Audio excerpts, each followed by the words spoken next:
Hi-ho, gamers and neds everywhere. This is RRPG here with a very big announcement directly to you. Next month is the month of May, and you know what that means? That's right. It's that time of year again, where the Geek Fighters will bring back our Road to E3 series as we approach Gamers Christmas for the 2018 season this June. You probably are going to wonder to yourselves about what days we'll be having our Road to E3 2018 episodes, who we are going to cover, and when the times are going to be held. Don't worry about that, as you have come to the right place for that juicy info. Our Road to E3 2018 festivities will start off on May 11th at 5 p.m. Eastern, 2 p.m. Pacific, as we'll cover our predictions on Microsoft. The next week on May 18th at the same time, we'll cover our presaging on Sony. The next week after that, on May 25th at the same time, we'll see us giving our prognosis toward Nintendo themselves. And the final week on June 1st at the same time sees the Geek Fighters bring in the augury on third-party companies. It's during these times every year when we ask ourselves, is Microsoft going to hit it hard with more Japanese support? Will Sony show off or announce the PlayStation 5 during their press conference? Does Nintendo have a new beefier revision of the Nintendo Switch in the pipeline? Do all third-party companies have a bevy of new software to entice the masses on all platforms in the future? Those are just some of the questions we ask ourselves and predict when times like these are about to hit off hard. But you'll just have to tune into these times to see what all we ask ourselves and what we surmise will be at the big event. If you want to keep up to date on when we go live, then here's a big must that you should do. Hit that follow button on our Twitch page, which is twitch.tv/thegeekfighters, so that you can know when we'll exactly go live on those days, aside from our days when we live stream our play sessions on games we like to riff. That means more support from you will mean that we'll continue to provide you all with great content that you won't find anywhere else. Finally, for all who are anxious about what our schedule is going to be for E3 2018 in terms of the press conferences, stay tuned for more details in the middle to late May, as we'll have everything finalized by then. E3 2018 is going to be another barrel of fun for Fighter Chaos, 16-Bit Jeff, and myself at the Geek Fighters, but the fun only gets started 1 month before the main event with our Road to E3 2018 series on Twitch. Take care of yourselves, everyone, and we'll see you during these times in the month of May, as E3 2018 is slowly crawling up from around the corner. This is RRPG signing off by saying Godspeed, and game on, gamers. Peace out!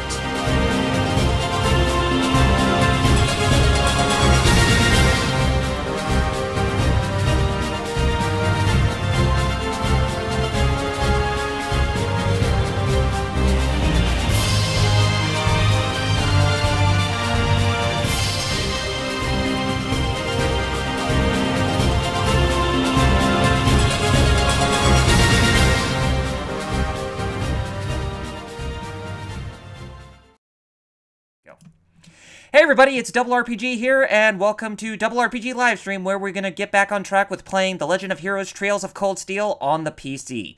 But I'm not alone this time around, because I do have another special guest who is joining me for this lovely livestream session, and that is my good friend, and he's the one and the only, FlameChocobo. Say hi, man. Hello there, everyone. On RRPG's server, my name is FlameChocobo. And I'm streaming Maple Story. And there is a CADGAR link that I posted on the server. Mm-hmm. And if anybody wants to watch that, I will also post the link in the description too on my chat, so that way you'll be up to date if you want to actually, and if you want to watch FlameChocobo's live stream as well. So let me just go ahead and put that on there, and then we'll get started. So yeah, there it is on the chat room, or my chat room. So if you want to watch that, if you want to go there and watch FlameChocobo's as well as mine at the same time, then feel free. And I also had to type it out for FlameChat bot. So if you guys want to watch RRPG's reviews, you should probably check that out on CADGAR link. Mm-hmm. Yeah, definitely. But hopefully you guys won't have any trouble with trying to distinguish who's talking when, or if we're both talking at the same time, because some streams that kind of double join each other like that, it's like there's an echo on one end, and then it just so it's like you gotta put one on silent while the other you just play with the audio, so that way you hear both of us talking. Yeah, I really do recommend that. Mm-hmm. Okay, so let me go ahead and load up the game here, and I'll get started on my end. Right now, I'm still level 49. Yeah, I'm about level 52 with my characters right now, and we're approaching the second to last chapter in Trails of Cold Steel. And I gotta say, from what I played during this whole time, it's been one hell of a ride, and I've been really enjoying it. Yeah. Yeah. That is one hell of a ride. One haze of the ride. Well, I mean, for games that Nihon and Falcom do, they're really, really long games, and they're very, very story-driven. Story heavy, yeah. Well, I mean, that's the thing with RPGs in general. I mean, they're story-heavy, so you gotta at least expect that. And if you guys take a look on the screen on my stream, if you see mine, you can actually take a look at the place we were just at from the previous playthrough session, which was yesterday. We were at Garrelia Fortress, which we saw at the beginning portions before the prologue took effect, because if you start a new game, then you'll actually see this this very heavy and very serious war-torn battle that's been going on inside this fortress, and now the whole story comes in full circle where that beginning portion actually starts to take effect for where we are right now. But thankfully enough, we actually got past through that, so we are on to chapter 6 starting right now.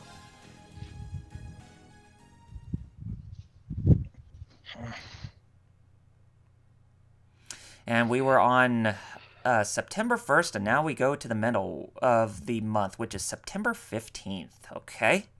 Half a month after the incident at Garrelia Fortress, a sense of lingering unease still hung over the Empire. The government increased patrols. Okay, there we go. I'm now level 50.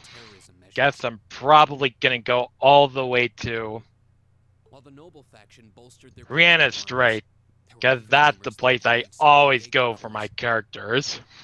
Okay.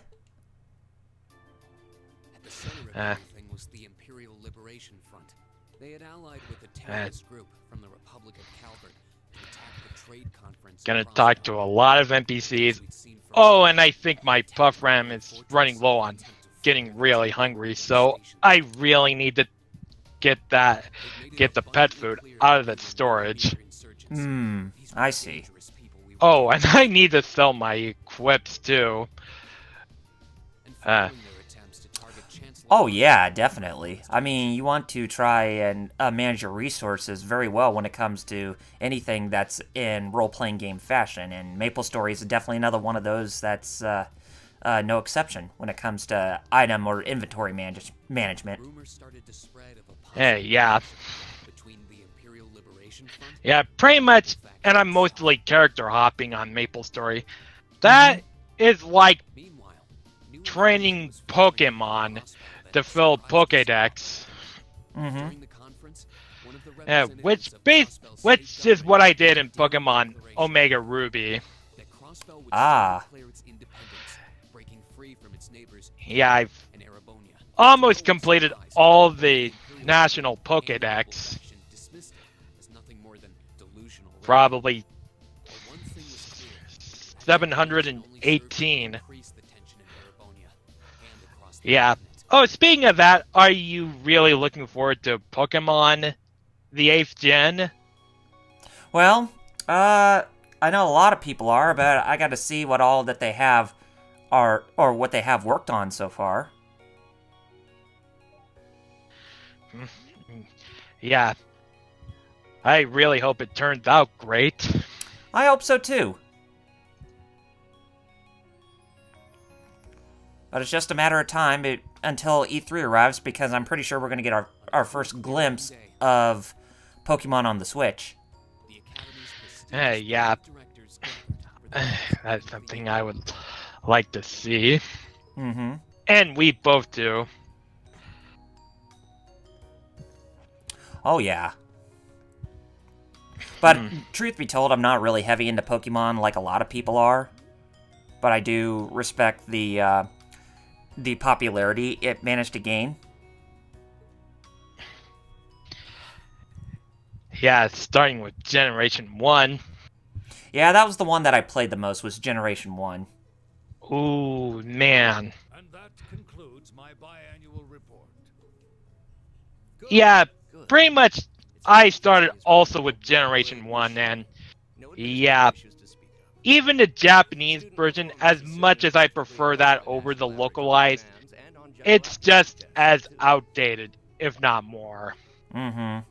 The second-year students seem to be Yeah. having a banner year as well. The student council president, in particular, has built up an outstanding array of extracurricular achievements. Yeah, the only trade-off that the red and green we got was that it's basically a bit more updated. Mm-hmm. Yeah, I mean, bolstered Yeah. with graphics as well as some features from previous Pokemon games being implemented into that game, from what I understand. Yeah. I mean, seems like that's been a common trend with most games with remakes nowadays. I mean, like the re-releases of Monster Hunter, there were some additions from, other games that made its appearance into updated revisions of those games, like auto targeting in Monster Hunter 3 Ultimate. That came from one of the other Monster Hunter games before that one released, and they decided to implement that feature into that game to make things make things a bit better. Although a lot of people still did not really enjoy the whole swimming portions of the whole game because they felt that really deterred the whole experience. Oh. Haven't gotten really that far in Monster Hunter 3 Ultimate, but Monster Hunter 4 Ultimate, it really is addicting. Mm-hmm. Hard to get into, but it really is addicting. Yeah. Once you get into it. Mm-hmm. And by the way, guys, if you notice that I haven't been really talking that much on my end, it's because I'm watching the cutscenes right now, and there's actually in-voice dialogue, so usually I tend to try to be quiet, but hey, I mean, I got a guest on, and he's got a guest on, and we're both one and the same when it comes to who's the host and who's the guest, so it's kind of like, what's the point at this point for when trying to hear the in-voice dialogue? But hey, that's just the nature of the beast when it comes to live streams and when you have special guests. Right, man? Yeah. Yeah, I really do agree. Mm-hmm. Yeah, it really does make things a bit more fun in RPGs. Oh, yeah, because a lot of people, they really like experiencing the story for games that they really haven't even played, and it really helps them determine whether or not if they actually want to buy the game. Yeah. Yeah, that's the beauty of it. Mm-hmm. Beauty of it all. Yeah. Although I'm probably just streaming on Twitch, and unfortunately I won't be uploading on YouTube. Mm-hmm. Well, I usually do on my end. When I get done with streaming a game that I play on, play here on Twitch, then I'll upload it to my YouTube channel. If I may, traditions accumulate and hold meaning only so long as they're preserved. Our nation's culture, Pretty much. its arts, its social classes, all are rich with tradition that makes Christ, I'm still lagging. I believe we have a duty to protect. Are you lagging on your Maple end? Story. After all, does not this very institution champion the ideals of dragons? Which one are you lagging, the game or your stream server? The game. I think it's the game. I see. Yeah. Even 200 years ago, when education was seen as the province of the Okay, there we go. Now that I got the quest done, now I'm gonna go talk to this penguin. Enjoy it, Yeah. dude! Oh, what did you say? I said, enjoy that, dude! I'm trying to talk like the penguins in Disgaea. Oh boy, speaking of that, I really do have this guy at 1, 2, and 5.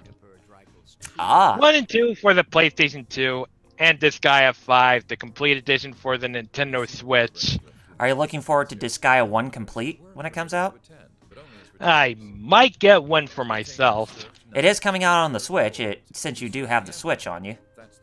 Yeah, it is. I will be getting that. The structure of the academy in its early days certainly seems to have embodied that social order.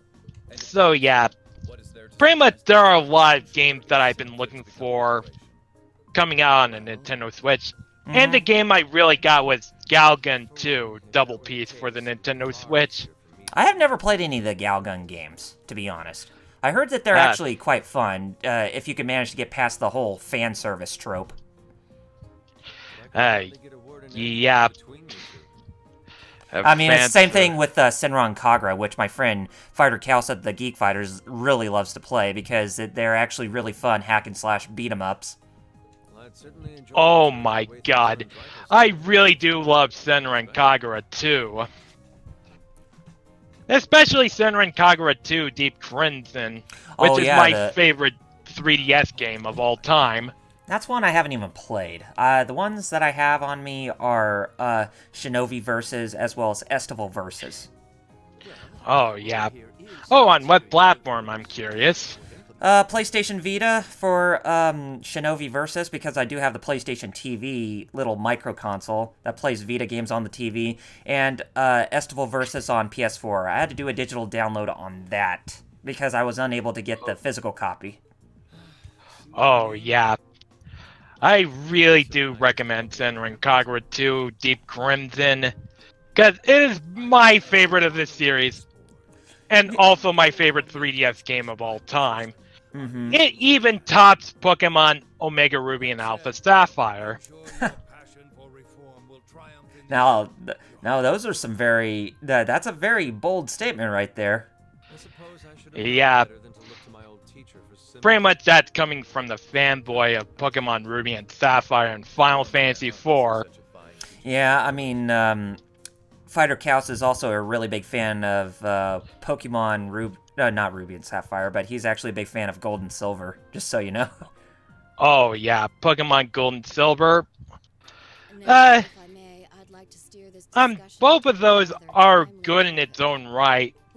I've been really giving Pokemon Gold and Silver so much criticism, probably because of the Kanto region.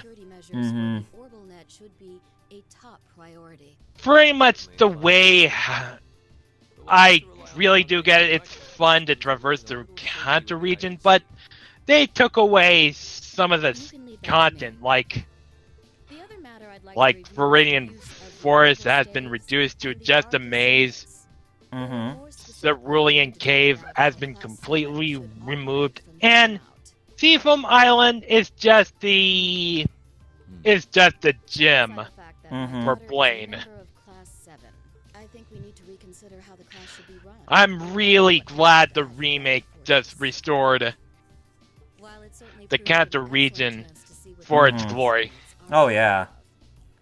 I mean, the Kanto region, it didn't seem like it was all that lively, seeing as how the games were on the Game Boy, the original Game Boy as well as the Game Boy Color. So, with the remakes, they actually do look a lot better.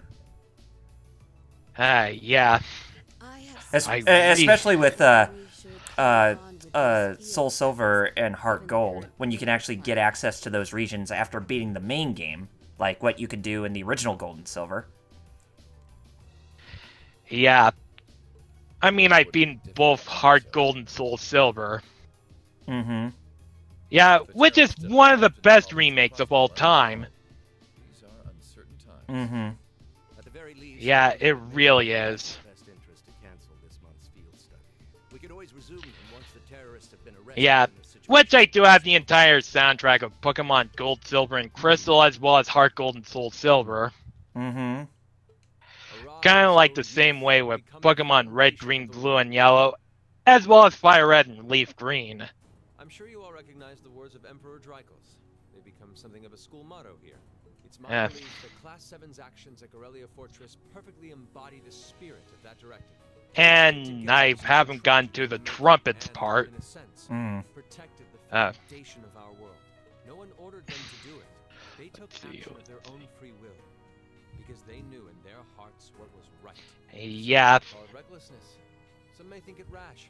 Some may Final. Finals. Oh, by the way, what's your favorite Final Fantasy game of all time? Oh god, that's a hard question. Your Highness. Yeah. Really, really hard. I mean, there's so many good ones. Yeah. Yeah, there are.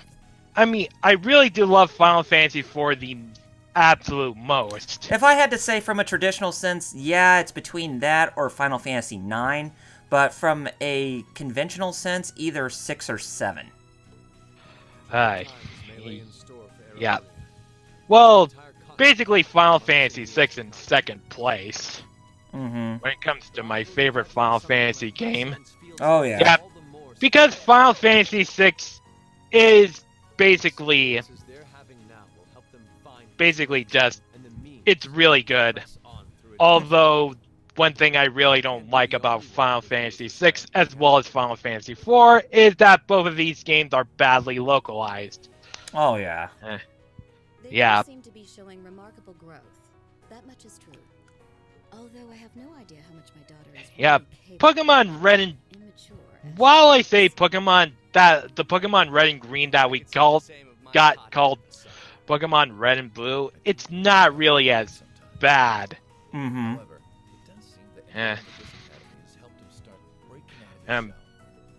And just like that Yu-Gi-Oh! 4-Kids dub that you mentioned. Yeah. So, yeah. Yeah, Final Fantasy VI is really good.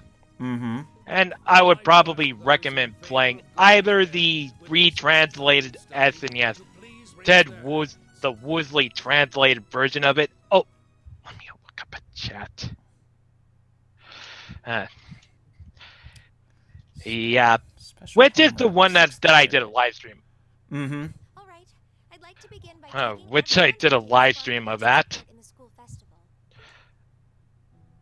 Probably as part of the Final Fantasy 30th anniversary. Mm-hmm. The festival will run for 2 days next month. Yeah. The 23rd. I was originally going to stream either Final Fantasy 6 or Final Fantasy 7.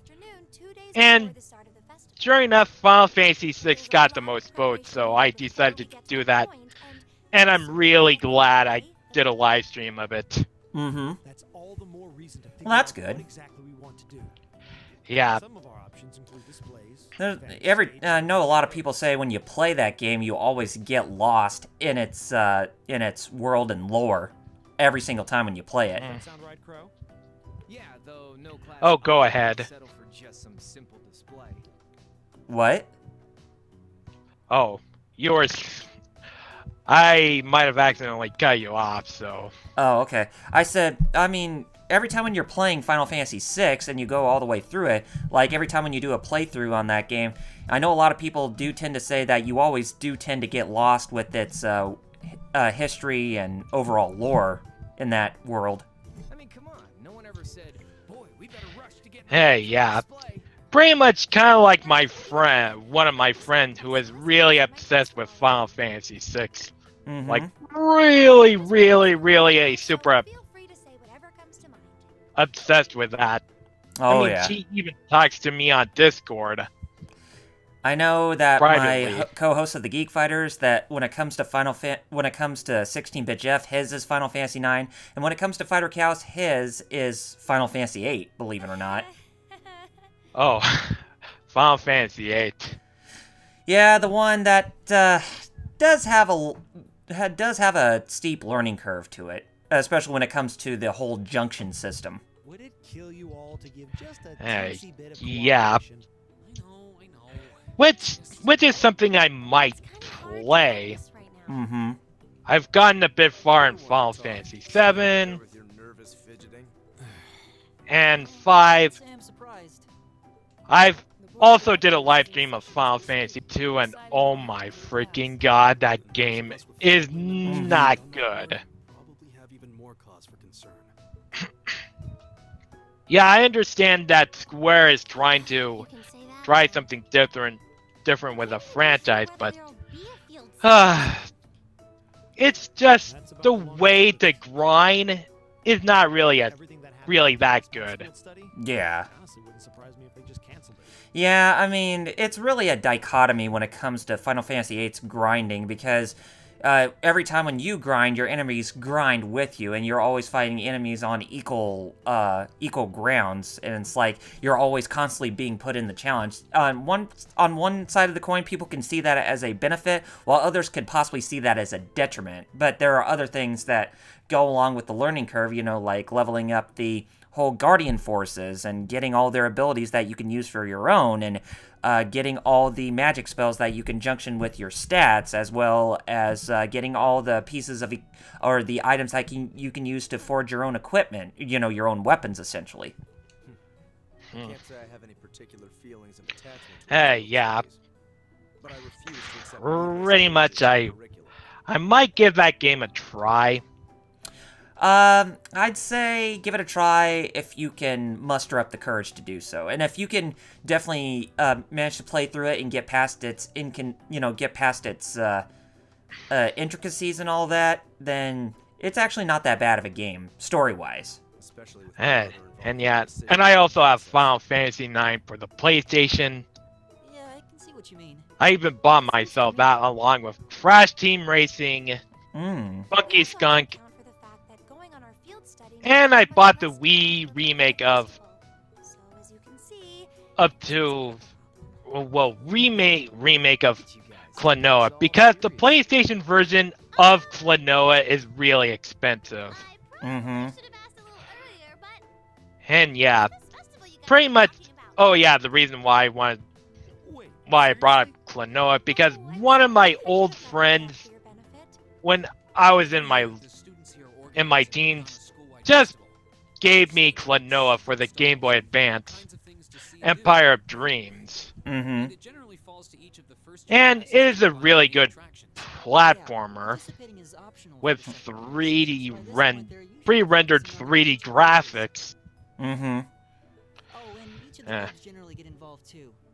Yeah. I would probably just... I mean, if you want to start with Klonoa series, I would recommend buying Door to Phantomile or Phantomile, or however you pronounce it, for the Nintendo Wii, because the PlayStation version is really expensive. Well, Class 1 does seem to have had it in for us ever since the midterms. Yeah. But anywho. Another nominal victory. But we need to account for the fact that our class is markedly smaller than theirs is. That's certainly true. Just It'd help if we at least knew what the other classes are doing. Going really crazy. I'm at level 55. Come on, everyone, get it together. Hey. Isn't this a self-study? Oh, I forgot to activate my weapon booster.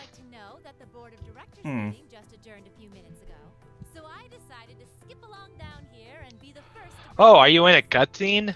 Yeah, that's why I'm not really talking that much. The invoice dialogue is still kicking in. Oh, I get it. Yeah.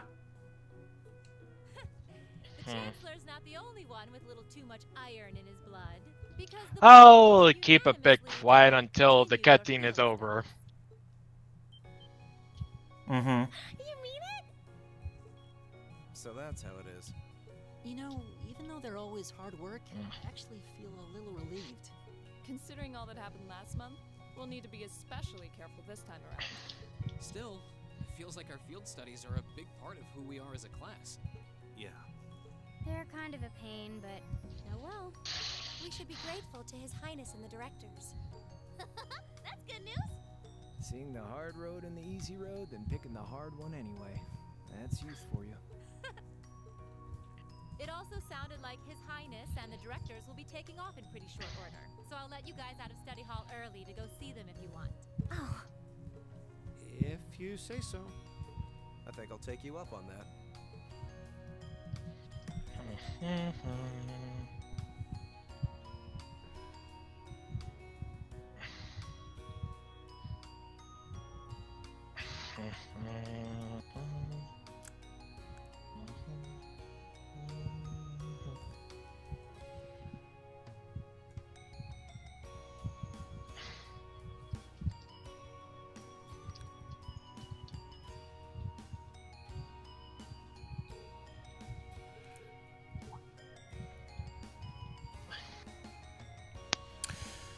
So yeah, it looks like now we finally got past the whole point with them doing the whole invoice dialogue at this point in time, but there will be more later.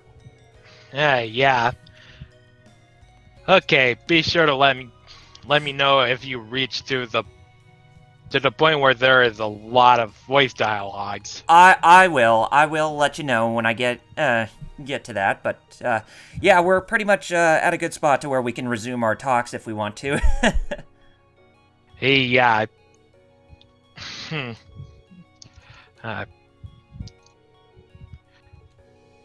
Okay, gonna get the Rihanna Whopper.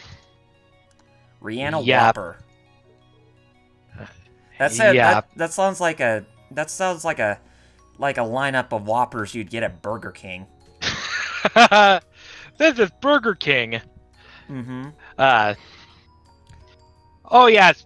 Burger King. Get your burgers worth. Yeah.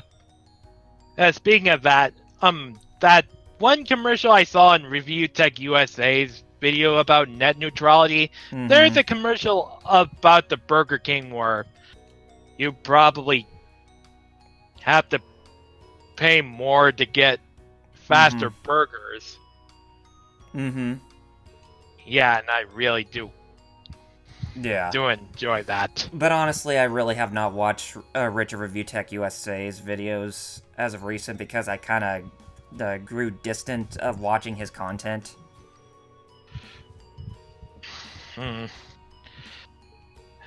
Yeah. I mean, it's just... I mean, don't let my opinion actually deter you from continuing to watch his stuff. So, if you want to continue watching it, that's perfectly fine. Yeah. I mean, we are allowed to disagree. Oh, yeah. There's no doubt about that. Yeah. Yeah, like, Super Mario Odyssey is really great. Yeah, when I said Nintendo wasn't gonna make a new Mario game that is better than Super Mario 3D World, oh my god, was I wrong. Well, I mean, there are some people that don't like Super Mario 3D World as I do. And, yeah. As much as I like Super Mario 3D World, it just plays a bit more like Crash Bandicoot and Sonic Adventure. Right. Yeah, which is a bit regressive, if I do say so myself. Oh, of course.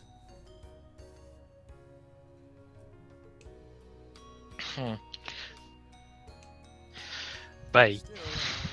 Oh, more dialogue. Okay.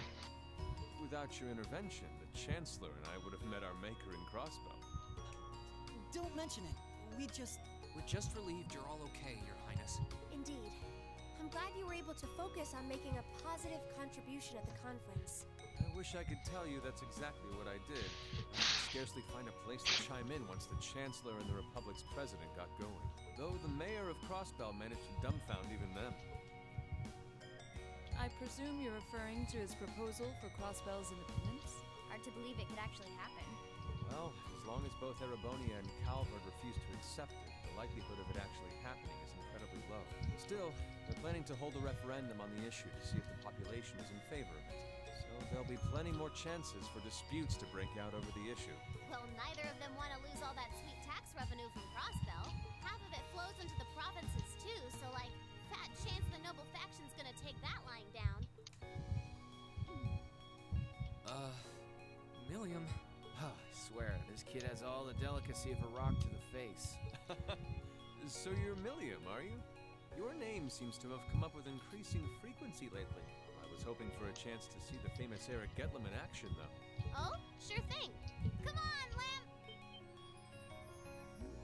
Whoa there. Cool your jets. I'm not sure this is the best place to call out Eric Getlam. Just a hunch. Lame. Objection overruled. That could have gotten messy. Honestly, it would save us all a lot of trouble if you could just refrain from saying whatever pops into your mind, too. Lame.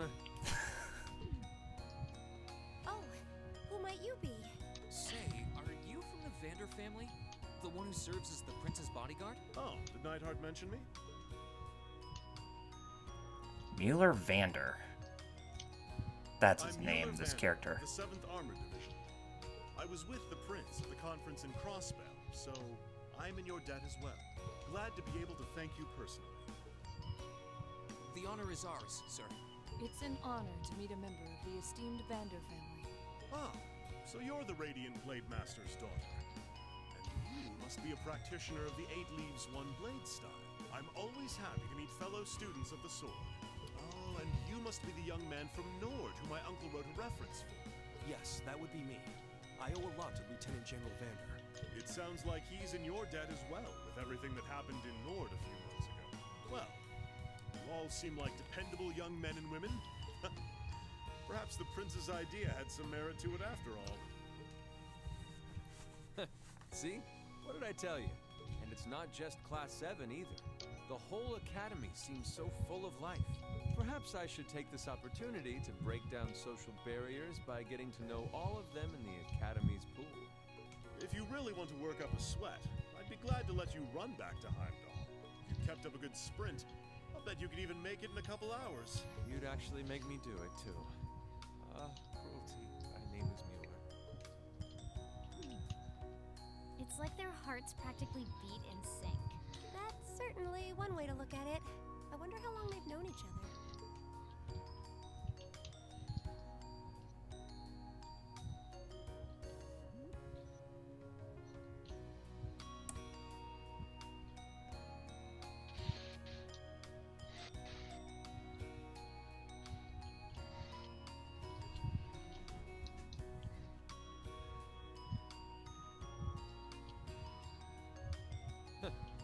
Well then, I bid you all a fond farewell.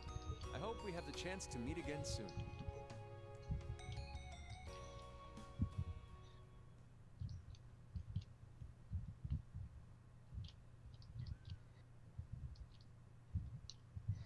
All right, we go into Saturday, the day before the free day. Okay. 3 days had passed since the board of directors handed down their decision. So we're back into the part where we can actually speak again if we want to. So go ahead and raise up your voice there, FlameChocobo. Oh yeah, brother. Oh yeah, brother. You can't wait. We cannot wait for this, brother. We need to see some more story and some more gameplay happening, brother. Woo! Oh, God damn it, Joel. You got me giving me the Hulk Hogan impression. Oh, yeah.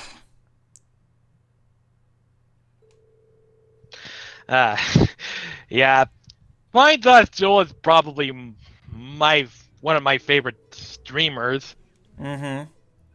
Yeah, especially the Windows destruction. Mm-hmm. But yeah.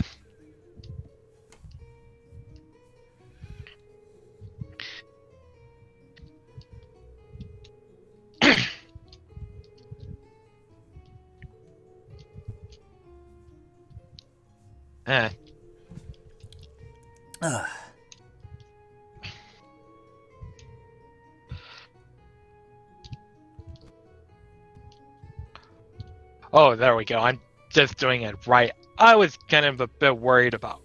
Oh, shoot. Was I really doing it wrong? And it turns out, nope. What's the matter?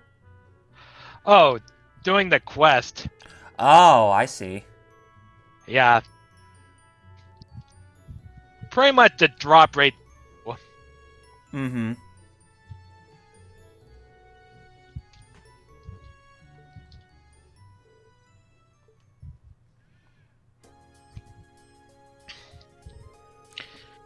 Hey, yeah.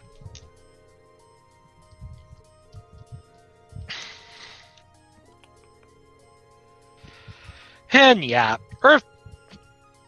Say what? Have you ever played Earthbound? Oh yes, I have the SNES Classic Edition with that game, and I also have a Super Famicom cartridge of Mother 2.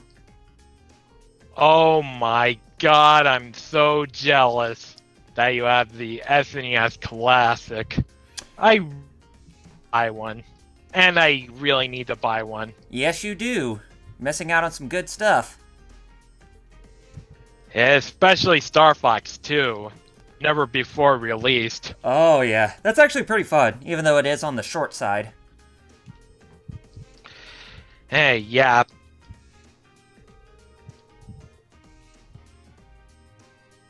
Oh, that Slim Kirby is doing a live stream of that every... He did that with World and Donkey Kong Country, now he's doing it with Earthbound. Mm-hmm. And, you know, that's the next game I'm planning on live streaming after I get done with Trails of Cold Steel 1. Because I do need to wind down after Trails of Cold Steel, play something a bit on the shorter side before I go into Trails of Cold Steel 2 with fresh feelings. Yeah.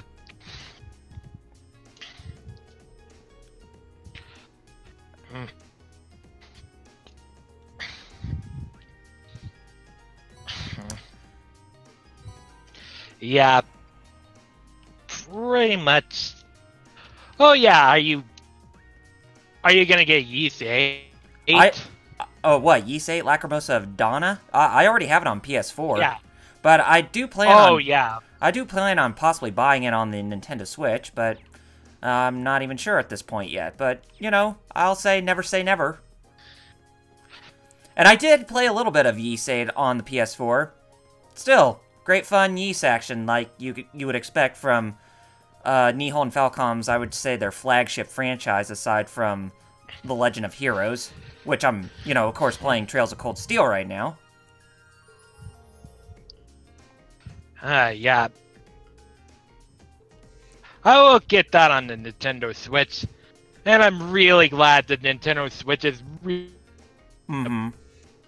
getting the Japanese support.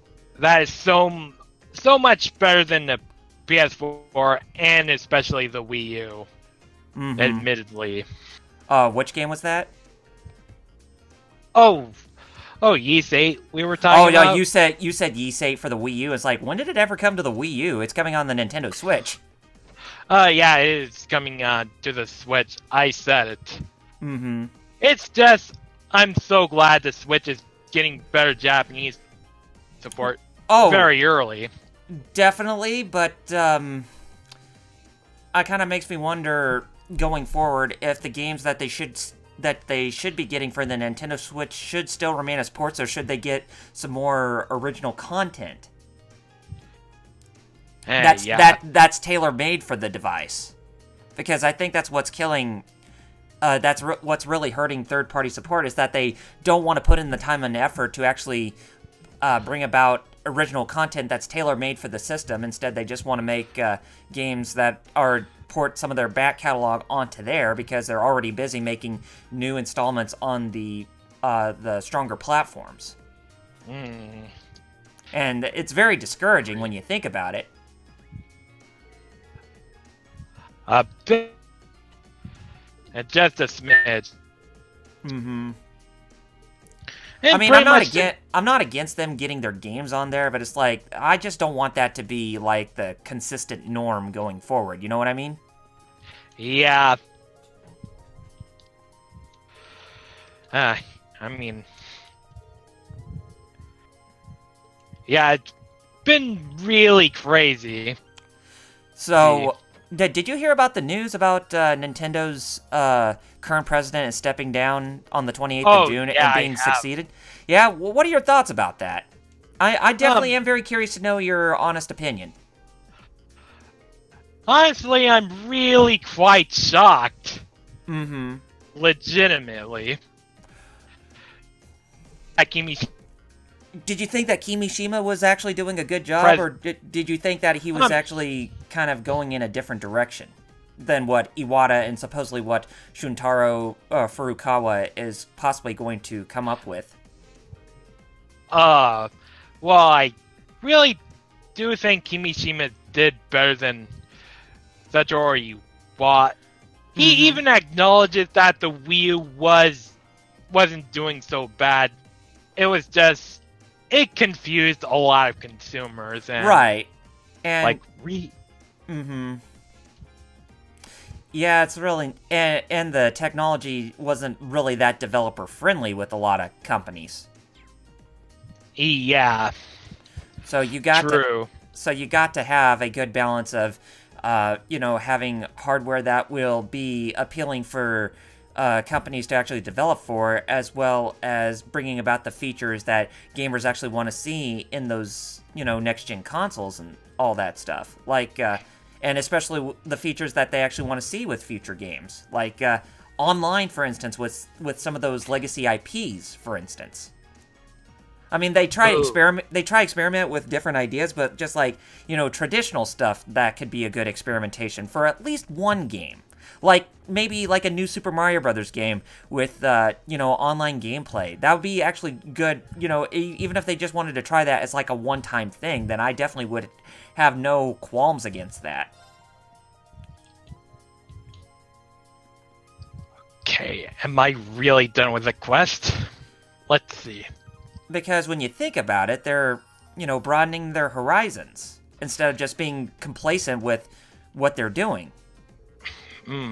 Because I really do want to see new ideas from not only a gameplay standpoint, but a technical standpoint too, especially when it comes to like either, single player or online play.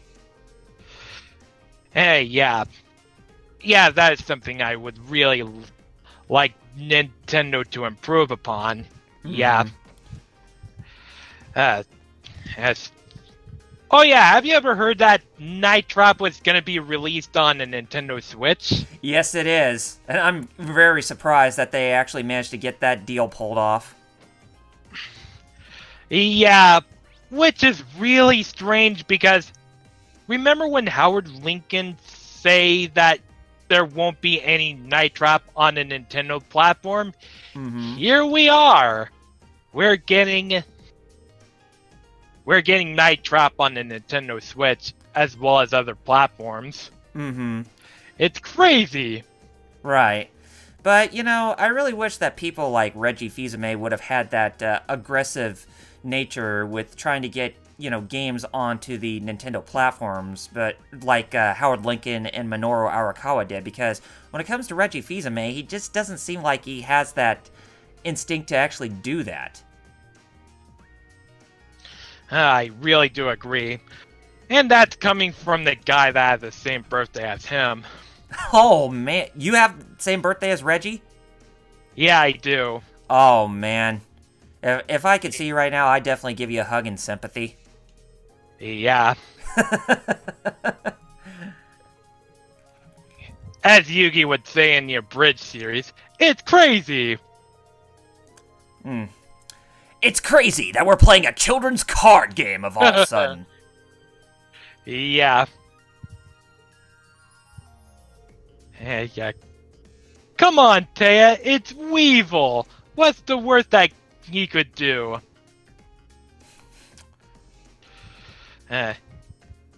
Why is everybody on the show a fucking ninja? Oh, jeez. Yeah, Brooklyn Rage! Oh. Thank you, Joey. Yeah. Joey Wheeler. Joey Wheeler, yep. Yeah, the Brooklyn guy.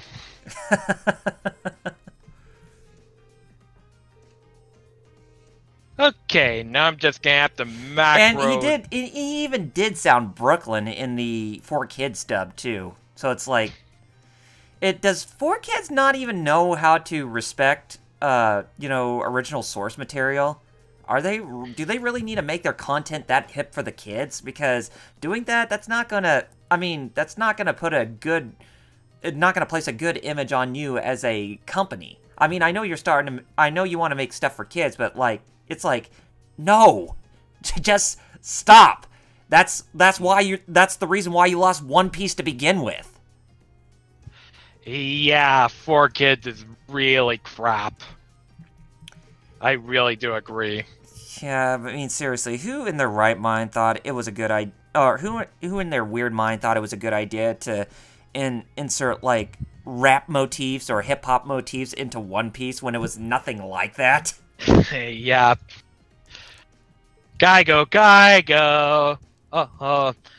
Speaking of that, I watched the Japanese version of One Piece. That is the original. Mm-hmm. Oh yeah, the best version. Yeah, and I've gone past to the Annie's lobby and CP9 or something. Mm-hmm. Yeah.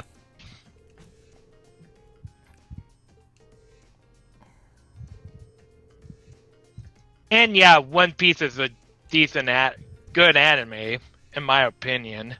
Oh yeah, it's definitely one of the best anime/manga properties that's still doing really well in this day and age. It's been very long running. Oh yeah, but at least the creator Oda does have an end in sight. It's just a matter of when that end is finally going to get there. Yeah. Also, trumpets, yay! Yeah, I had to shout the trumpets because, yeah, the music that on my playlist was playing, that was from Final Fantasy IV. Ah, nice. Yeah. What's the name of the song that was playing? Let's see. Jihad, King of the Dwarves. Oh yes, I know what you're talking about. That was the very first thing that came to my mind because because that starting riff from the song, there are trumpets playing. So then I was like, wait a minute, is he listening to the Dwarven Kingdom song in that game right now? But since you mentioned trumpets and then you clarified it for me, then I was right. Yeah. Pretty much Final Fantasy IV has been, well, when it comes to soundtrack, it has been filled with trumpets. Mm-hmm. Well, I mean, it's the first game on the Super Famicom and Super Nintendo, so pretty much Uematsu worked on the game soundtrack through the Super Nintendo's internal sound chip. That was like the only thing he had to go by at the time. And he pretty much made the soundtrack from scratch with the internal sound chip from there. I mean, same thing with Final Fantasy VII. When it came to its overall soundtrack, it all came from the PlayStation's internal sound chip. Yeah. And you know, I actually really like that when developers actually use internal sound chips inside video game systems to actually make their soundtracks just really raw and authentic in their overall deliveries, instead of having to use like more professional audio equipment like a synthesizer or anything like that to make their games sound more grandiose, because I kind of feel that it really does hamper the authenticity and the organic nature of the soundtracks a little bit. Not saying that they're bad, but, you know. Yeah, there are some games, as I've mentioned earlier, probably in one of the $1,000 stream you guys were streaming. Oh yeah, we're still doing that. We got 2 more streams left to do, and we're getting close to the end of the game. Yeah. I mean, I've mentioned that there are some games that sound better on the inferior hardware than the ones in the superior hardware. Mm-hmm. Namely, Ys 3 Wanderers from Ys, where pretty much they put so much effort on the Sega Genesis version. While on the Super Nintendo, the developer didn't do that. It was lazily done. Mm-hmm. But, oh yeah, but you gotta admit that the PSP and PC version of the remake sounds very superior. Oh. Especially listening to that overworld theme or whatever for the Oath in Felghana. Ah, that's what I was thinking. Mm-hmm. Because Ys 3 Wonders of Ys, that's the game that its remake Oath of Felghana is based on. Yeah, basically the reboot of Ys 3. Mm-hmm. Just like how Ys Memories of Celceta is the reboot of Ys 4. Which, I'm glad that game's finally getting a release on PC. Woohoo! So all that's left is Ys 5. Yep, that's gonna be the game they're gonna inevitably do their own remake/reboot on next. And I assume that Nihon Falcom is currently in the works on that right now, since they already released Ys 8 at this time. Yeah. But for God's sakes, make Ys 5 when you release it go back to XE Games, because Ys 8, after the travesty of what happened with the PC version of that game, I think that's like the death knell that, that it should not stay with Nipponichi Software. Make it go back to XE Games because they know how to make quality PC ports of their games. Just saying. Ooh. Yeah, I really do agree. XE is really a great company. Yes, they're a really great company. But when it comes to Nipponichi Software or NIS America, they're good with their home console ports. But when it comes to PC, they're really not the best when it comes to it. Yeah. Yeah, pretty much. Yeah. Okay, now I'm just channel surfing. Okay, just so you guys know, there is some more in-game dialogue going on right now. Oh. Yeah, I just got to another one right now. Hard to believe I've already been here half a year.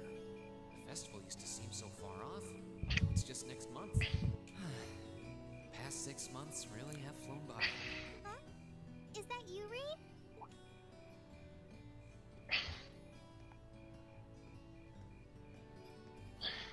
Toa! Toa? Hey there. Haven't seen you out and about too much lately. I thought you were still stuck in today's student council meeting. I'm surprised you heard about it. We just finished up a little while ago, so I thought that was a nice point to call it a day. I see. Did you guys discuss the Academy Festival? Yep. We've still got a lot we need to nail down before next month to keep the preparations running smoothly. There's enough to discuss that we're actually meeting again tomorrow. Sounds like work's really keeping you busy then. By the way, have you figured out what you'd like me to help you with tomorrow? I'll even take the tasks now if you have them handy.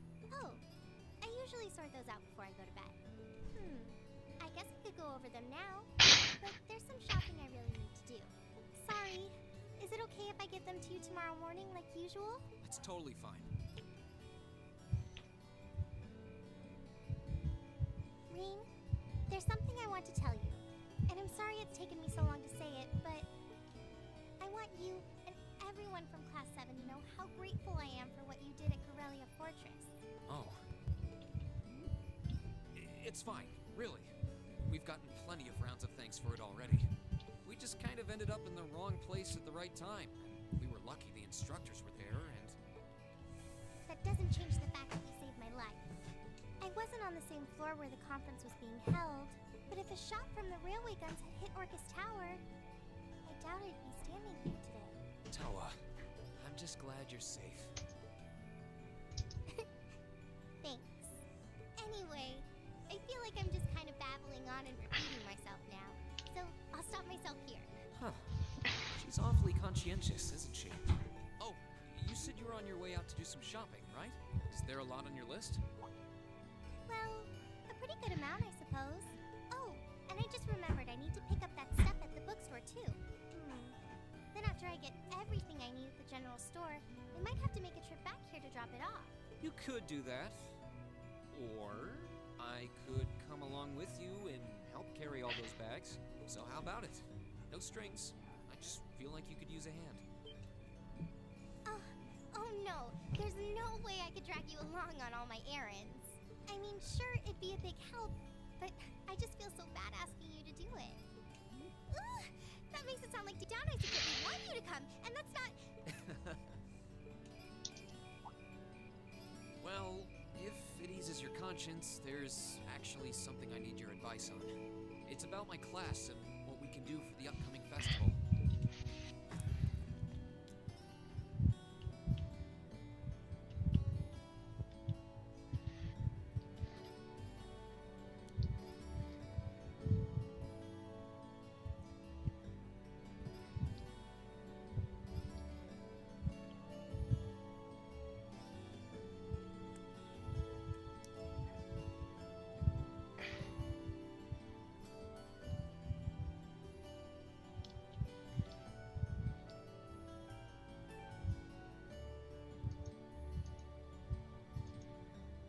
There's still dialogue going on right now, just so you guys know.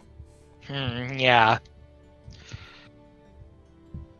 So I didn't want you guys to think that we're just being silent Toms for some odd reason, but no, nothing like that.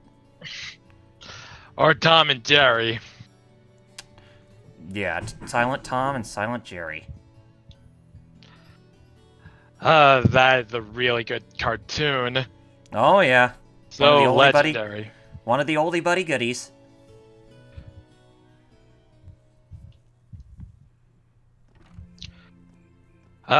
Yeah. Okay. Resumed on dialogue again. In-game dialogue. I guess the sun has started setting a little earlier lately. Still, I had no idea you came here often. Well, Mick is always able to get stuff you can't buy anywhere else. He's my go-to guy when there's something I can't get at the Academy store. Like fireworks to use in school events. I think we even asked him for a penguin costume once, and he actually got it. Yeah. It sounds like you have a pretty unique shopping list. Uh-huh. Wait! How did you end up with all those bags? Oh no, I'm so sorry. Here, give me some of those. Don't worry about it. I'm fine. You're carrying plenty as it is. Sorry, Rain. Well, how about we take a break in the rest area over there? I'll buy you a coffee or something. You wanted to ask me something about the Academy Festival too, right? Ooh, yeah. That does sound like a problem.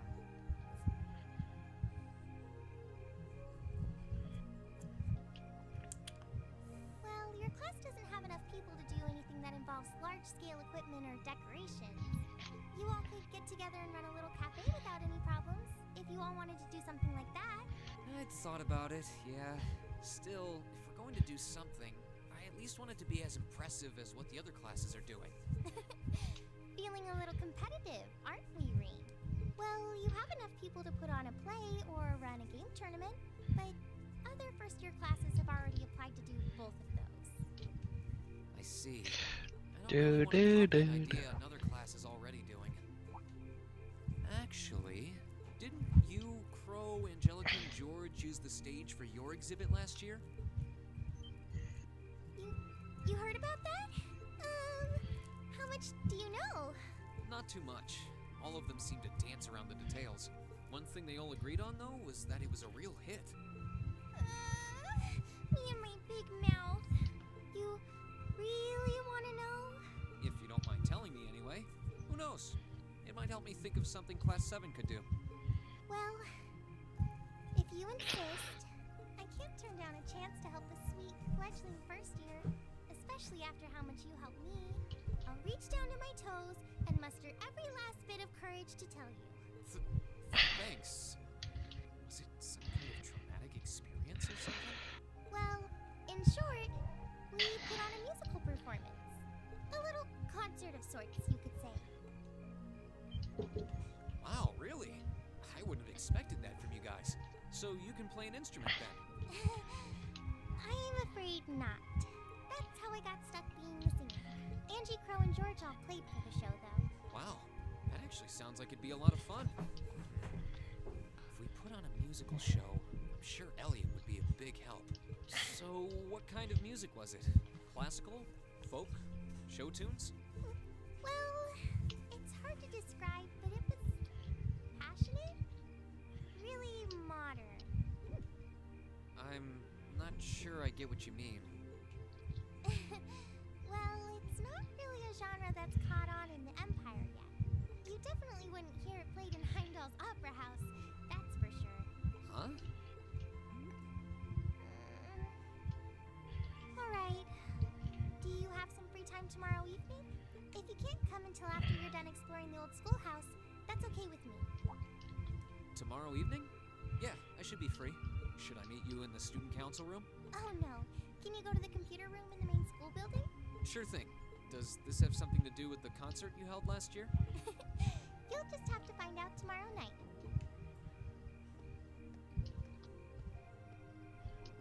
Anyway, sorry to keep asking favors of you, but would you mind coming to the lower class dormitory with me? If we stay out here much longer, we're going to miss dinner at the dorms. You have a Just leave the heavy lifting to me. You're so stubborn. So stubborn? He's just a man, Toa. Anyway, and we're now on to Chapter 6, Progressive Chaos. So, we're done with the in-game dialogue for right now. So, resume talk. Yeah, there we go. How are things going on your end with Maple Story? Oh, doing fine. I just found a Drake's map. The second one. Oh, really? Yeah, the ones with the flat maps were the better options, but it's really packed, so... So, there's the one on the right. The map layout isn't really as good, but it's not as bad. Yeah, I was about to shout the Bone Zone. Yeah, because that's the place where I go and train these skeledogs and skelemummies. Yeah. Skelemummies, you say?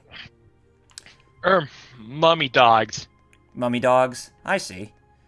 But still, I mean, skelemummies, that does kind of have a good ring to it when you think about it. Sounds kind of actually more intimidating in that context.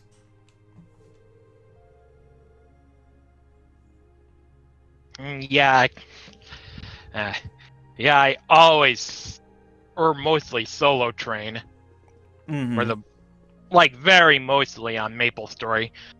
Back in the day, it used to be really hard. Maple Story, you mean? Yeah, the old Maple Story before Big Bang. Yeah, I know some games that were young in their prime were really, really young. I mean, really, really hard, like Final Fantasy XI Online, for instance. But now it's much easier thanks to some new advancements that they actually made into the game and new, like, mechanics and stuff that they implemented from later expansion packs into the whole experience to actually streamline the experience a bit more. So I definitely see where you're coming from there, FlameChocobo. Yeah, because I played Maple Story since February 2006. Yeah, pretty much. I've always go for Axe Hero, then the Axe Hero, then I went to go hybrid with wielding a two-handed sword and a two-handed axe. And then there's a remake, and then a remake that goes two-handed axe, probably the same character, the same looks as my hybrid hero. Oh yeah, before, in case you guys are wondering, yeah, that is what my mascot is. Flame-chan. Ah, okay. Yeah, since I'm not really playing an MMO, I really don't even have a mascot. Yeah. In all honesty, I really don't know what the mascot for the Legend of Heroes games is, because when it comes to other JRPG properties or role-playing game properties, there are those that actually are mascot for certain franchises. Like for Final Fantasy, it's the Chocobo, Cactuar, Tunberry, Moogles, you know, a lot of those famous monsters that could actually be considered as a mascot. Whereas a game like Xenoblade Chronicles, it's the Nopones who are the mascot for that game, and when you take a look at something like Dragon Quest, it's the Slimes! Yeah. And Pokemon, it's Pikachu. Yep. And I really love making fun of Pikachu ever since I watched the YouTube poop of Dr. Robotnik, where when Scratch and Grounder enters the throne room, Dr. Robotnik's like, snooping as usual, I see. Oh. Yeah, I didn't even realize that, but the only YouTube poops I'm more aware of are the ones for the Zelda CDI games, and they're just brim down hilarious. Yeah, the games are bad, but these cutscenes are really bad. Gee, it's boring. Sure is boring around here. My boy. This peace is what all true warriors strive for. Then you can help me. Then you can blah blah blah. Then you can... we can do what?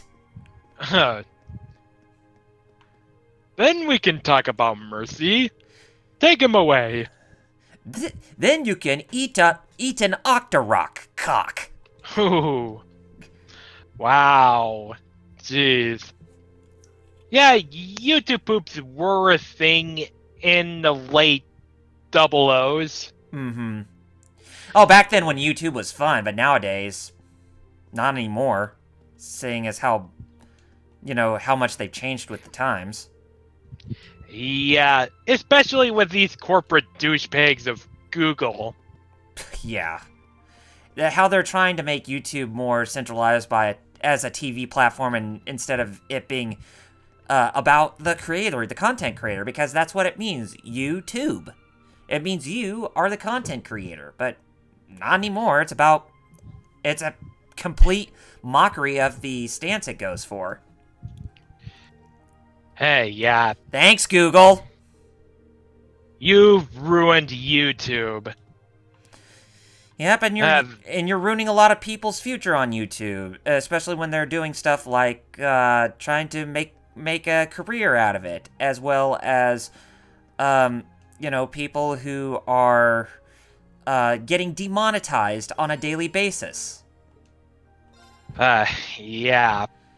Yeah. And don't even get me started with Logan Paul. Yeah. Definitely. Don't even get me started with Super Mario Logan, of all people. Super Mario Logan? Yeah, the guy who does those puppet doll movies of, like, Mario characters and ones that are completely original. I mean, I can understand... I can sympathize that he's... suffering the, the demonetization strikes, but doing all other just really drastic measures, like, I would say, doing, like, reaction videos to his videos that he made, that's a breach of YouTube's terms of service or whatnot. Hey, yeah. I mean, I've even watched Grade A Under A's video about the YouTube problem. Mm-hmm. Yeah, it is really great. Yeah. Hey, yeah. Yeah, I really like Grade A Double A. Mm-hmm. Yeah. And there are some sort of YouTubers that are really good, like The Lonely Goomba, where he does videos of video games. Mm-hmm. I mean, there's plenty of content creators on there that are still really awesome to this day. I mean, like, for instance, if I want to say who still does really well to this day and age, like Gaijin Goomba, for instance. Oh, Gaijin Goomba. He is really awesome. Mm-hmm. No doubt about it. Yeah. Also, the music that is playing on my side, my favorite music of all time. In the Zelda, when it comes to Zelda. Mm-hmm. Yeah. I really, well, aside from Breath of the Wild, I really do love The Legend of Zelda Ocarina of Time the most. You know, that's one of those games I'm definitely going to be thinking about doing a live stream on, or a live stream series on, is Breath of the Wild. So, because I feel like that's a good game that I could actually, do after I get done with Trails of Cold Steel 2, at least. Because that's another one of those games that requires so much attention and just focused in order to get through that game completely. If I wanted to try to go for a lot of what the game has to offer. And even with the expansion, or the expansions that came out, Trials of the Sword as well as the Champion's Ballad. I have a lot of... That way I have a lot of content to go on with that game. Oh, yeah. Speaking of that, I'm thinking about doing a live stream of that game, too, once I get the Pelder Pro. Okay. Oh, the Pelder Pro? Yeah. that is basically one of the games that I'm really planning on doing a live stream, is because Pelta Pro is a battery case that does have mini HDMI. The mini HDMI were for the GameCube. Oh no! For the Nintendo Switch. Ah, okay. But it's a battery case. Oh, it's a battery case. I see. The thing is that when it comes to my GameCube, I have the GameCube HDMI adapter that sticks on the back of the whole digital component output on Generation 1 GameCubes, that I can actually play those games in HDMI, and they actually look really good. So maybe there are some games in the future that I'll actually get around to actually playing on there for my live stream channel. Oh, right. Pretty much yeah. I'm just not gonna play my GameCube anymore. Because it's probably covered in dust to the point where it couldn't read the discs. Mm-hmm. Yeah, that is my biggest problem with the Nintendo GameCube, is that they stopped working once they play for so long. I'm just gonna have to figure out how to clean that console.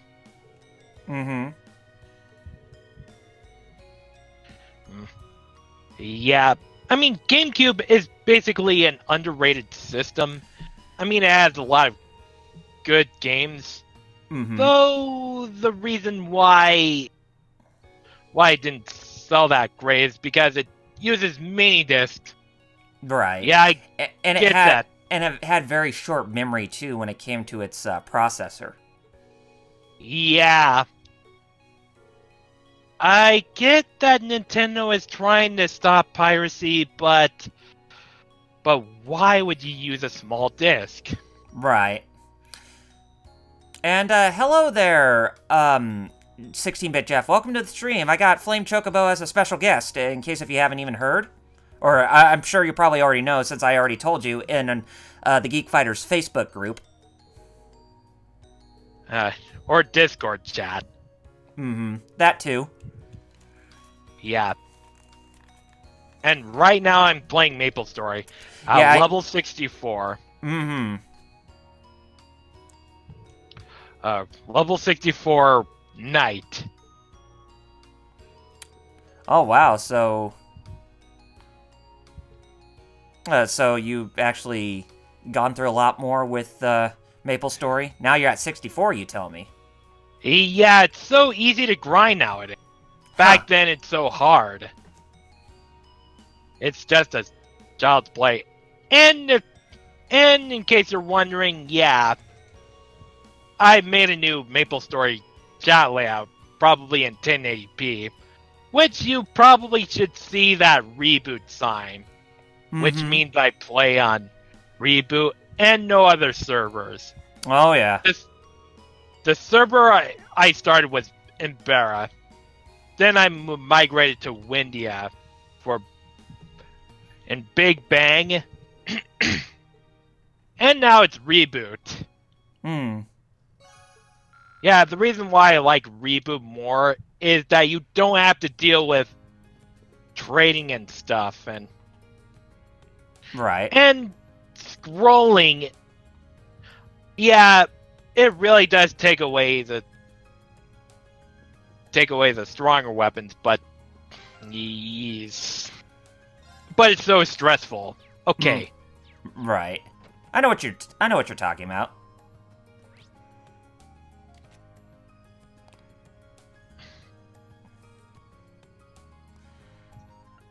Okay. It's that dance minigame I'm playing. Ah. Like I did in Daisu Kiss. Yeah.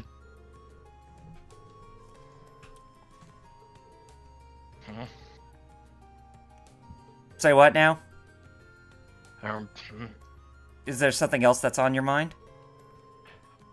I'm just focusing. Oh, I see.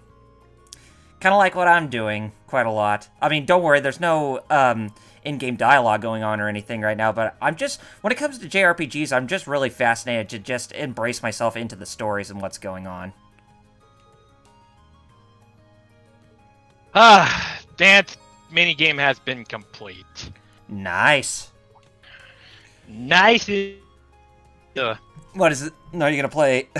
It's like you're playing like Persona 3 or Persona 4 Dance All Night, just based on. Oh. Just based on what you're telling me. But then again, I'm just pulling that as a joke. Yeah. I can tell that you are joking because I've never played the Persona series. I mean, the only Persona games I played is Persona 5 or Persona Q. Oh, the 3DS game? Yeah. And I probably stopped playing that. Mm-hmm. Because it's so really hard to get into. Namely the majority of the Alice games. And no, do not compare that to Dark Souls. Yeah. This Dark Souls gets enough comparison as it already is, so... The more I hear comparisons about, people make the games like Dark Souls, the more I find it to be overrated. Because there's a lot harder games out there than Dark Souls, like Battletoads, for instance. Yeah, I really do. Well, it's true. Yeah, I mean, it's really true. I mean, Battletoads, that's the quintessential definition of a game that will spank you hard. Oh, shit. That is so true. That is so funny. That and games like Kid Icarus on the NES, they're no joke when it comes to difficulty. And Zombies Ate My Neighbors. And Ghosts and Goblins. Namely the boss. Oh, yeah. Ghosts and Goblins is pretty much the epitome of just saying all to people, just screw you, because that's basically what it is. It's just balls to the walls and just, it plays around with you. Yeah. And the thing is, I did stream Ghosts and Goblins twice. One in 2014, and the other in 2017. Mm-hmm. I mean, I once was doing a retro achievement of Ghouls and Ghosts, but as I'm still level 3 and during my second playthrough, I accidentally reset the entire game, which leads me to play Super Ghouls and Ghosts on retro achievements. Uh-huh. I see. Pretty much, yeah. Yeah, I just got a retro achievement. Well, Cool. Not because I don't really feel like it. It's just there is so much drama. Mm-hmm. For at least from what I've heard. Yeah. Definitely. And now I'm getting quite a bit into speedrunning. It's probably because of Slim Kirby of all people. I haven't really done a speedrun session or did like a game race or anything like that on any of the games that I really enjoy. If there was one that I wanted to do a race on, then maybe something like Donkey Kong Country 2, because that's a game I actually know really well when it comes to its secrets as well as how to get around in the levels and all that. Yeah, the game that is really fun to speedrun is The Legend of Zelda: A Link to the Past randomizer. Mm-hmm. Yeah, I really wanted to play more of that, but I just don't feel like it for some reason. Because you have to get into the IRC chat to even start the game and do a race.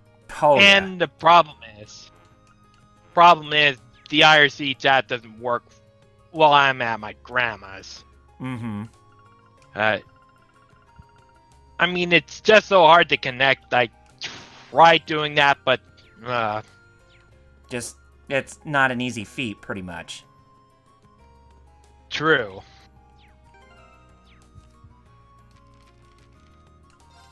Okay.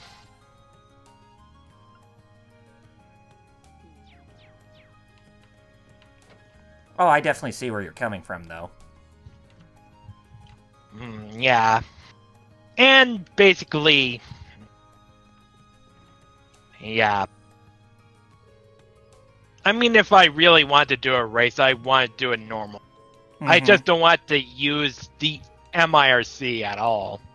Mm-hmm.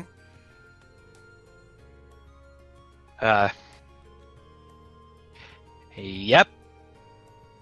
Okay, 114 Stardust. Oh, that's a lot of Stardust. Yeah. Yeah, there's an event that involved collecting a lot of Stardust so that you could get some items. Mm-hmm. Hey, yeah.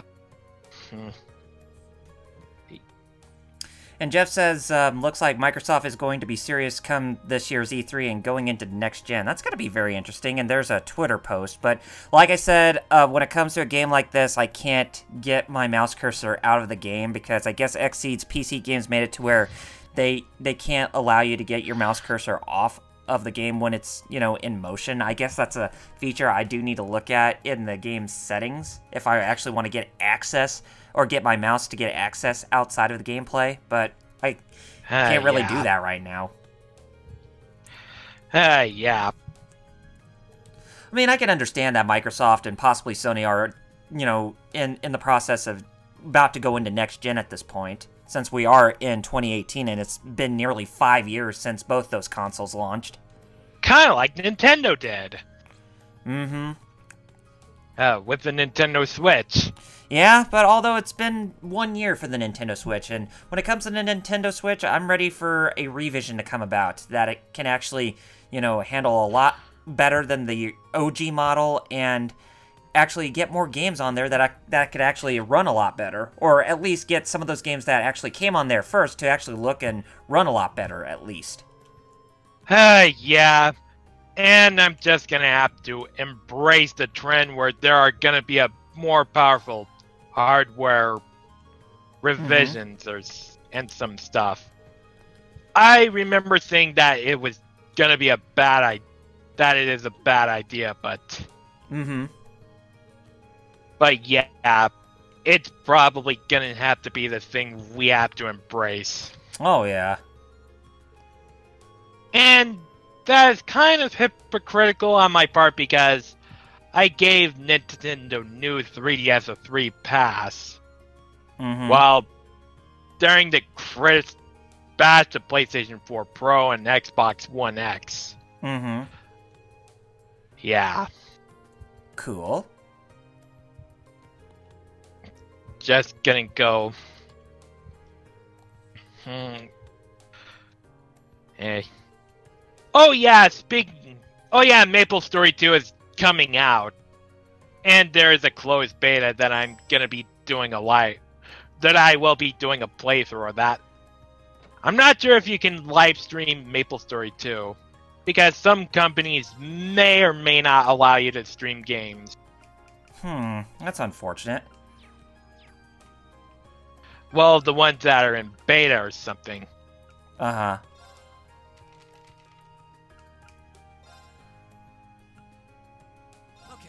Yeah. Wow, that came out well. Level 68. Guess I'll probably stay here till level 75, where it's time to go to Wolves. Uh-huh. Yeah. Okay, let's give this a try. And basically...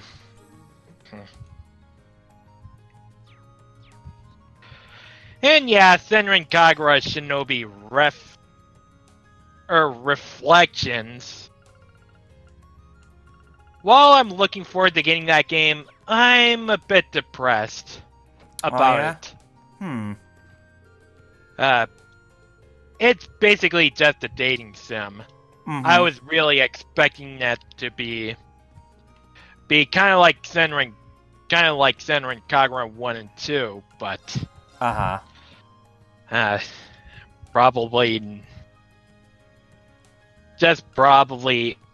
will probably get that due to my curiosity. Right. Hey, yeah. Oh yeah, and have you ever heard that Senran Kagura Burst Renewal is coming out on a PS4? Yeah, it's basically a port of the 3DS game. Oh, okay. Yeah, but that's not the game I will be getting. Because I stopped supporting the PS4. Alright, oh, you're talking about the Renewal Burst or whatever, that remake?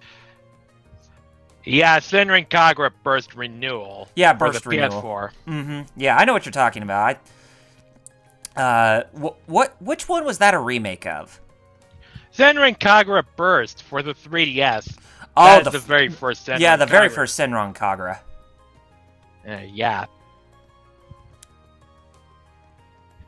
Senran Kagura Burst is not really as bad. It is a good game, but the frame rate just isn't really good. Mm-hmm. Kind of like Ocarina of Time. Oh. And the... Jeez.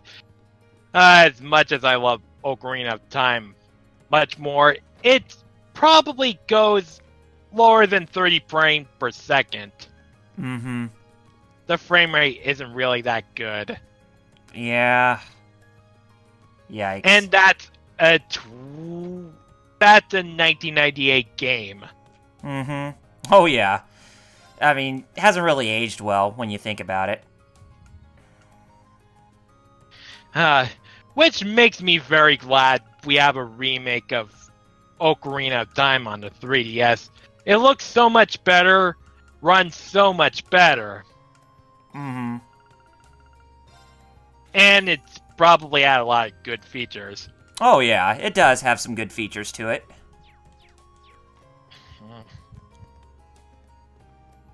Yeah, I really recommend playing the 3DS version.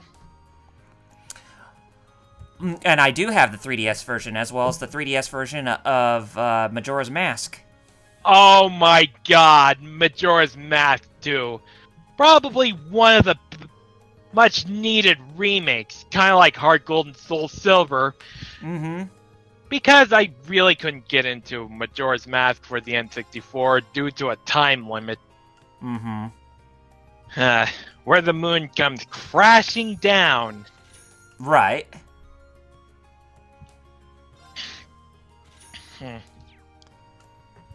Yeah, I can understand why people like Majora's Mask better than Ocarina of Time. Mm-hmm. But me personally, I love Ocarina of Time more.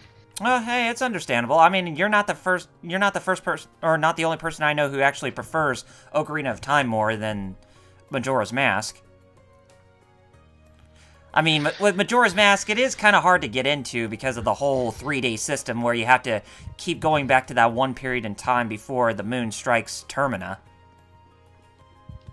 So that way you try to restart everything from scratch, or try to, you know, restart the days from scratch when you're trying to continue on with your mission and whatnot.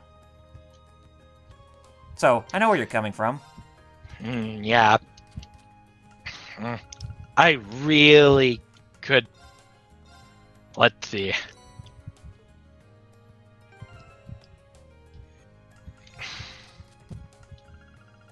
And yeah.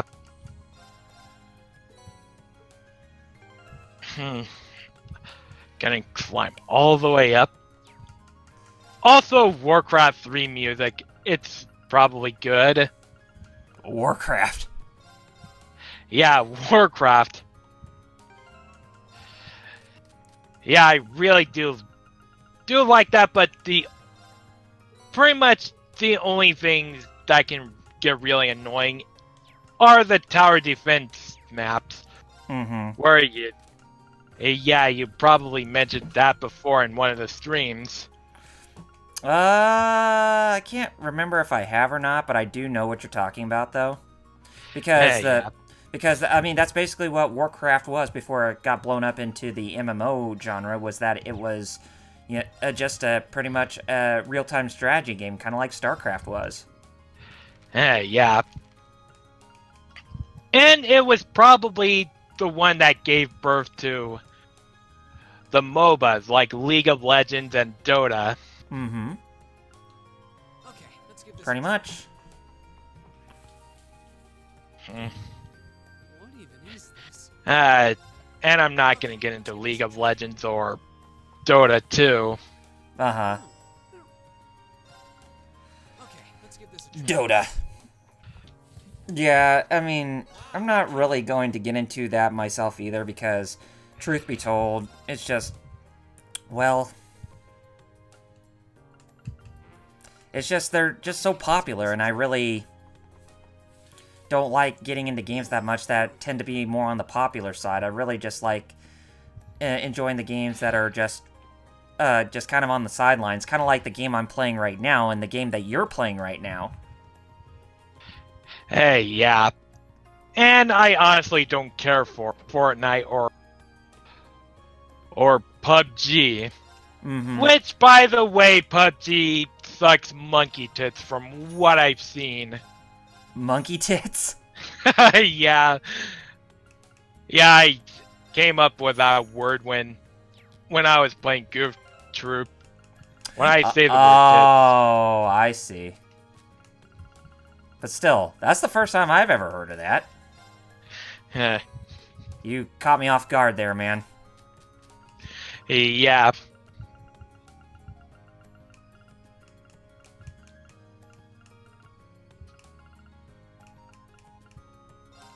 Yep. Gun.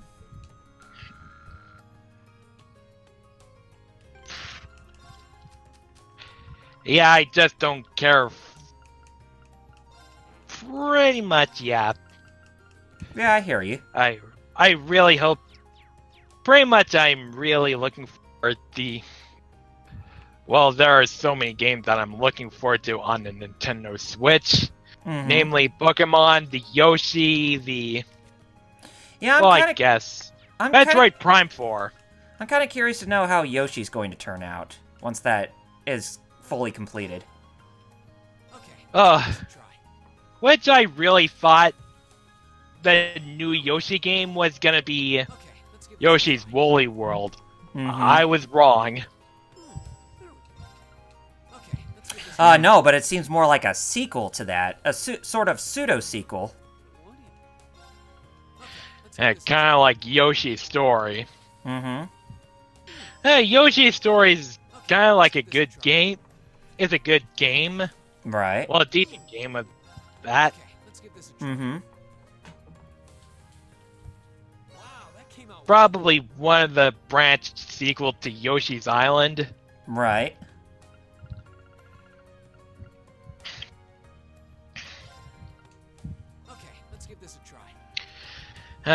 Which, by the way, Yoshi's Island is a really good SNES game. Yes, it is. Although I kind of wish for its sequels to go in their own tangent instead of being almost too similar. Well, of course, I'm talking about Yoshi's Island DS as well as Yoshi's New Island, but games like Yoshi's Woolly World and the upcoming Yoshi game, they do seem to bring in that element of freshness that's desperately needed. Yeah, I really do agree. I mean, I really do have the 3DS version of it, which, by the way, I made a custom Yoshi that is the exact replica of my Maple Story character, my mascot. Mm-hmm. The Flame-chan, Yoshi. Flame-chan. Yeah, she is my mascot. Mm-hmm. Pretty much I've been using that model as a hybrid hero. And the two-handed axe hero, which is a remake. Uh-huh. As well as my main character on this server. That is, you guessed it, an axe hero. Hmm. Let's give this a try. Yeah. Yeah. And here's a bit of a fun fact. My mascot was... I was originally going to have a man-bird mascot that resembled a chocobo with a man-human parts. Mm-hmm. But I decided to go with the anime girl. Ah, okay. And just to use dark skin, just so it fits the theme. Mm-hmm. Okay, let's give this a try. Indubitably. Yeah. I was so... Yeah, here's a bit of a... which may seem cringe-worthy to some people. is that I gotta rate pretty much kind of like Dr. Wily with Gutsman. I was so obsessed with Flame Chan to the point where I have to request her in some skimpy outfits. Like, yeah, on DeviantArt, there's a bunch of that. Hey. But still, it's kind of provocative when you think about it in that sense. Yeah. Yeah, it really is so true. Yeah.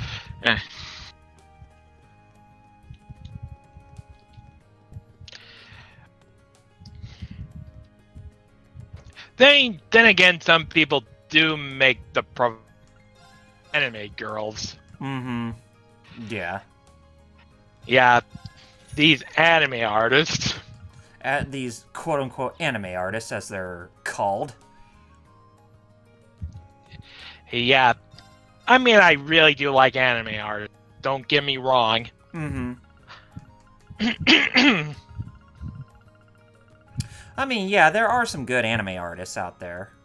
I do agree. Yeah, there are some that I really do like, such as Zero J designs. I mean, he's the guy I requested most of the commissions out of all. Well, second was John Bliss, but he disabled the patron. I see. That is $60. Yeah. Yeah. Interesting. Oh, and have you ever heard that Hideki Kamiya wanted to make Bayonetta 3 more drastic than Bayonetta 2?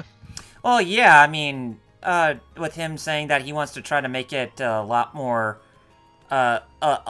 different than what it usually is, basically. Like tighter, new mechanics not introduced, and that kind of stuff. Yeah, I mean, that's a common goal I usually hear from a lot of developers and that kind of stuff. But you know, yeah, actions got to speak louder than words if they really want to go by that stigma. Yeah. Or else they're not going to succeed if they just go by words, pretty much. Yeah.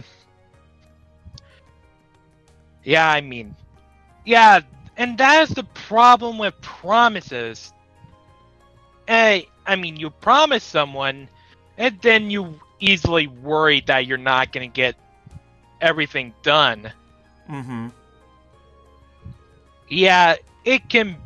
Yeah, in some situations, it can be really hard to keep your promises.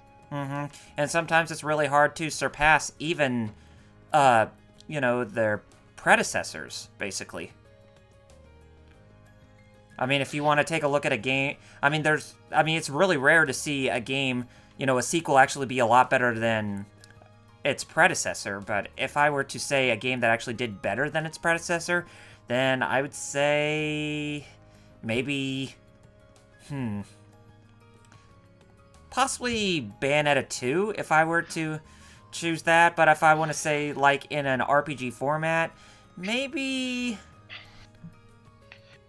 Maybe, well, it's kind of hard to say, but, Oh, shoot. I lagged. Oh, geez. That was the game lagging.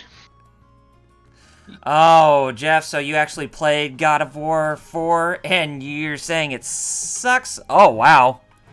Now that's a game that I need to try out and see if that actually is what you say it is. Because if that really is the case, then I definitely regret my purchase. Oh, man. Yeah. Oh, wait, which God of War are you talking about? The more recent one. PS3? No, the more recent one that came out. Oh, jeez. And the thing is, it just probably on mainstream article, they give it probably way too much. Yeah. Yeah, some games can get... Yeah, they get overrated too much, basically. Yeah. Yeah, that is a really big cause for concern. I agree. Mm. Mm.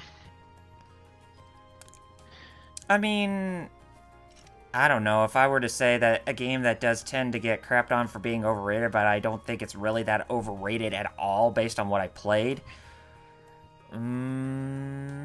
Yeah. Like for instance, The Last of Us. It's just... I'm not saying that The Last of Us is a bad game. It's just I'm disappointed with it. Yeah, that's a good example right there. I mean, Last of Us, it's overrated. Overrated as all hell. Yeah. I mean, don't get me wrong, there are some people that do like The Last of Us. Mm-hmm. Just not us.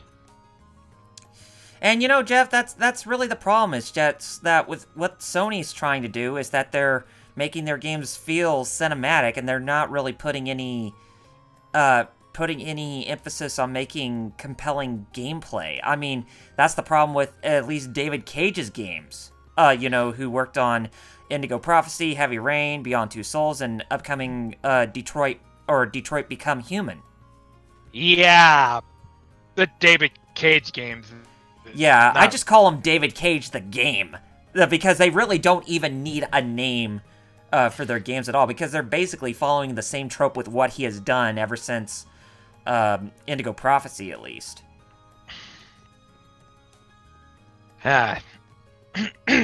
Yeah, they focus more on gameplay.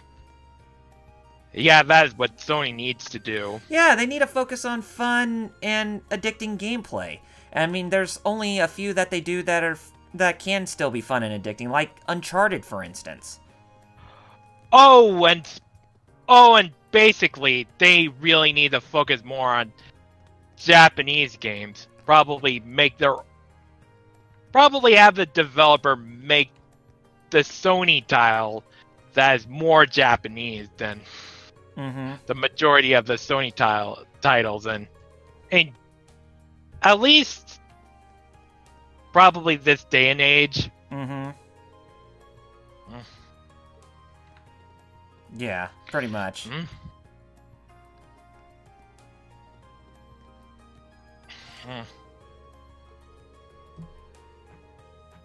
Hey. And yeah.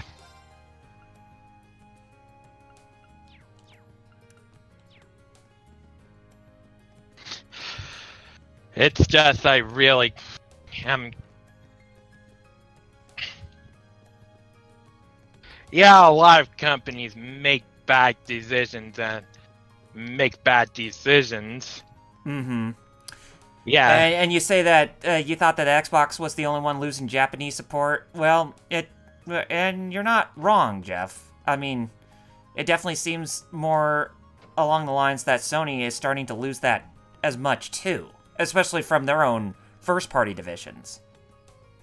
I mean, I can understand them trying to pursue more global-focused games, but that's... you know what they say, the pot calls the kettle black. Hello! Ring ring! Hello, pot. Hi, it's me, Kettle. Oh, hi, Kettle. What's going on? I would like to say that you're black. Well, I would like to say I've been having sex with your wife. Ooh. Ouch. Bow chicka bow wow. Jeez. Yeah. Yeah, I get to say. Hey, thanks for coming. Just saying the having sex with that. Just to avoid saying the F word, because I made the quote from Kaiba. Yeah. And by the way, there's in-game dialogue. By the way, I just thought I'd let you know that. I'm assuming this one isn't done. Oh shoot. Okay. Don't worry. I haven't really gone too far into it. Anyway, I hate beating around the bush. Oh, okay. Will you spar with me? You want to fight? Don't look so surprised. This is a military academy after all. I enjoy the martial arts as much as anyone. It's not like I spend all my time on the prowl for beautiful maidens to deflower. Is that really something you should be fessing up to? Still, this feels so out of the blue. Did something happen? You're overthinking it. It's just that it's been a while since I got any good exercise. No need to make a big deal out of it. Just think of it as a fun way to kill some time. So, you win? Well, yeah, let's go ahead and, I'm game for it. let's go ahead and, get into a little sparring match here. Well, let's not waste any more fighting time talking. Is it Silky Prairie 309? 307. 307.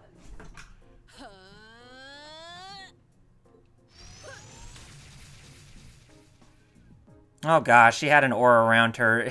Something tells me she's probably trying to go into Ultra Instinct mode. If you know your lore on Dragon Ball, that is. Oh yeah, Dragon Ball Super. Yeah. Mm-hmm. Yeah, Ultra Instinct is probably really crazy. Mm-hmm. Yeah, I had to shut my mic off to blow my nose. But yeah. Yeah, the Tournament of Power is just not really as good, in my opinion. Mm-hmm. Probably the concept of it is that there are a few universes that have to fight against each other with 10 contestants each universes. Mm-hmm. And if all of the contestants fall down, the world gets erased. Oh yeah. Yeah. And I just don't want to give out too much for people who haven't watched Dragon Ball Super. Right. Yeah, or even gotten to the point where... But yeah. Well, Jeff, you know, it actually would be a, it actually would be good if, maybe Falcom could try to do an action RPG for once, you know, kind of like how they've been doing for the Yeast games with that kind of thing. But, you know, it's kind of hard to say at this point if they could actually pull it off. But if they could, then Mazel Tov.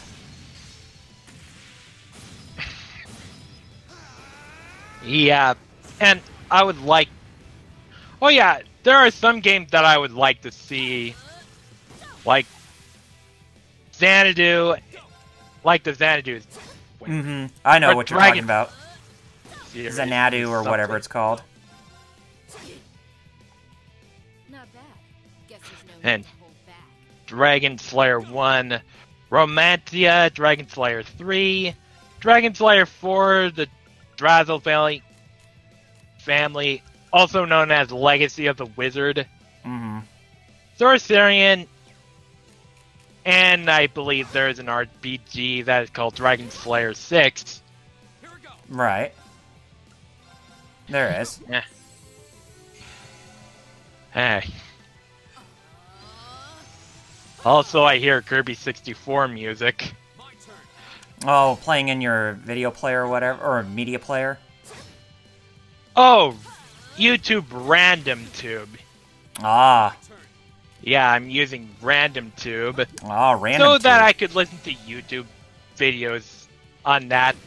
Kind of like Slim Kirby did that during his grinding playthrough. Grinding playthrough. Mm-hmm. Right.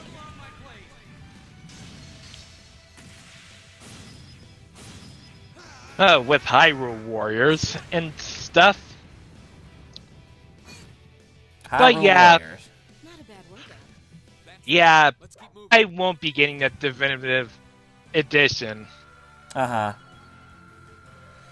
Oh, you're not going to get the definitive edition when it comes out? No thanks, because I already have the... As much as I would like... At least I'm thankful it's coming out on the Switch, because the more user base it has, the more it will sell, I think. Mm-hmm. As long as it gets exposure. Oh, yeah. I really hope Nintendo doesn't go overboard with the Wii U ports. I hope not either. I really hope that they announce, you know, new things for the Nintendo Switch at E3 2018. I really, really do. Yeah, new games. I really do agree. Because they need to do. I mean, I can understand where companies are doing, or first-party divisions are doing ports within like the first year, but that should be like a minimal thing. I mean, I can understand you wanting to try to test the waters to see if your platform will actually do well, but don't make that like a constant thing throughout the whole year. I'm nowhere near as strong as Instructor Sarah. Yeah. Was pretty amazing herself. Oh, believe me, I felt plenty of skill and training in every punch you. Yeah, because that would give the Nintendo's. Because if you do that if Nintendo does that goes overboard on that, that would be like the PlayStation 4 situation. Exactly. Where there was. Yeah. Mm-hmm. Yeah, that's way too many ports. Excuse me. You're excused. Sorry, I had to sneeze there. It's okay, Double R. It happens to all of us. Yeah, there's no way to control it. Mm-hmm. That wasn't flattery. Well, we might not be as tangled up as Eustace's family, but House Ragnar has its fair share of issues. Guess that's why my rebellious teenage impudence has hung on so long. Even now, there are still some family affairs I worry about. Oh, by the way, have you ever watched Exo Paradigm Gamers remake or rebreak reviews? Oh, no, but I've been meaning to check them out at least. Oh, yeah. I mean, I really do love watching his remake or rebreak videos because he gives an insight on other games. To see how well the remakes do, well, compared to the original. Yeah. I mean, I really do like the GBA versions of... GBA versions for its own right. Like the Super Mario Advance series. Hi. Excuse me, I coughed. Hey, that's cool. I sneezed, you coughed, so we're even. Yeah. So promise me you'll be gentle with her, okay? Hulk smash! Oh boy. Hulk smash! Yeah, the reason why I had to shout that, because I used the term Hulk as an alternative term for taking some punishment. Yeah, taking minimal damage. Kind of like Tank, for example. Yeah, this class has been known for tanking. Yeah, taking a minimal amount of hit. But also Puyo Puyo. Yeah, have you ever played those? Oh, the Puyo Puyo Tetris? Yeah. I've been meaning to actually pick that up. Oh, yeah, I heard it was really, really good. Oh, yeah, it is really, really good. I mean, yeah, I mean, last week I tried playing that with Eric John and Steve Monaco, but the game disconnected on us, so we had to play 100% Orange Juice, and man, oh man, it was chaotic. Oh, I bet. Yeah. And pretty much I had the Princess Peach luck. Princess Peach luck or look? Princess Peach luck. Ah, I see. Yeah, it's like when you put Princess Peach on hard, on some other people cases, Peach screws over everyone. Oh, yeah, especially when it comes to, like, Mario Party. Yeah, Mario Party, yes. Oh, God, she is, how should I say, OP like crazy. And in all honesty, I really just defeated her. Mm-hmm. Although, I mean, she hasn't even screwed me over as much. Uh-huh. I mean, it's basically the AI. Oh, yeah. Yeah.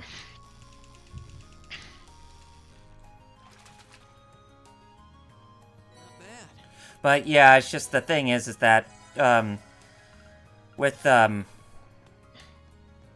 AI, especially in the earlier Mario Party games, they can be excruciatingly brutal.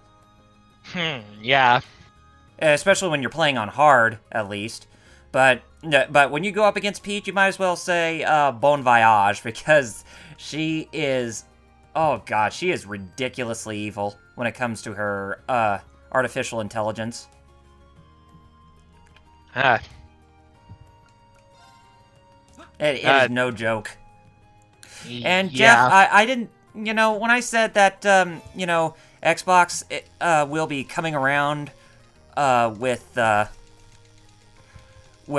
coming out with the next generation, I wouldn't be surprised if they don't do it within this year, but at least in the next year or two, when they'll bring the Xbox One successor, which I wouldn't be surprised if they actually called it the Xbox 2 at this point. Which, honestly, it should be called the Xbox 4 for their next generation console, because it is their 4th Xbox console. Yeah. And I really hope Microsoft doesn't screw up. Which I highly doubt they will screw up. Thank goodness, because... Don Matrick, you really took away my will to support the Xbox brand. Mm-hmm. And a lot of people, too. Yeah. I mean, if it weren't for Don Matrick, the Xbox One would have done so much better. Mm-hmm. Yeah. I mean, it was just pretty much Don Matrick just trying to capitalize on Nintendo's success, but did it in the incorrect way, pretty much. Yeah, I really do agree. But yeah, it's just he was not a good fit for the Xbox executiveship or whatever they're called. Yeah. And Jeff, when it comes to both, if the E3 leak of what Microsoft's Xbox briefing is going to be turns out to be true, then hopefully those two games you mentioned are going to be coming to PC. But the thing is that I really... That's one of the things I really hate when we come around to E3, is that leaks, they tend to happen all the time, and there are times when, they may turn out to be true, and there are other times when they're just completely false, but I'd rather, be surprised, but it's just, a lot of these people, they're just going out of their way to cause up, conversation that we may not even know if they're true or not. It's just they tend to ruin the surprise for a lot of, a lot of people who are really expecting them to have a really good show at E3 and that kind of stuff. Oh my god, I really cannot agree with you more. Leaks and rumors. That has got to be the worst thing. It's like they don't want to be surprised at E3. They just want to ruin everybody's what's that word? What's that quote I'm looking for? It's like they want to ruin everybody's suspension of disbelief or whatever. Yeah, and pretty much, yeah, I got into an argument with one of the users on Twitter. I had to delete some of the tweets and block them, because even if they lose an argument, they still are going to continue. Mm-hmm. Yeah, I was talking about the leak, and this is why companies should never give out review companies. And that one user, which I will not name any name, because I do not want to cyberbully anyone. Mm-hmm. Yeah, cyberbullying is never fun. Yeah. It's just... He disagrees with the trusted... And he tells me to trust the developers and stuff. And he probably just ignores what I keep on saying, so... I'm sorry, Jeff. I didn't mean to take your thing out of context. I forgot that you mentioned the Xbox, and yeah, that was very, very bad of them to act in that sort of manner, because, well, when it comes to the Xbox brand, they really need to get out of that bro-do image. And if these Xbox or the Xbox fanboys are not going to do that, then yeah, they're pretty much stabbing themselves in the foot at this point. Yeah. Yeah, everyone in the fan base really needs to do that. Especially the Nintendo fans. Well, not the common collected ones. Not like you and me. Oh, of course. Like any install base in particular. Yeah. It's like, yeah. There is one side that there is probably the fanboys that'll say anything positive about it, and it's highly oversensitive if someone dares criticize. And there are the other side of the fan base where they complain about... But, you know, when they're saying that, you know, a certain list is their worst and they'll drop the brand, yeah, I definitely agree with you, Jeff. I'd say good riddance to those, you know, quote-unquote fanboys, because they really do not need to bring in their toxicity into a community like that. I really do agree, Jeff. Yeah, toxicity is never fun. No. At all. No. It just makes people like us who have a personal platform of preference make us feel like a complete idiot or a complete asshole. Yeah.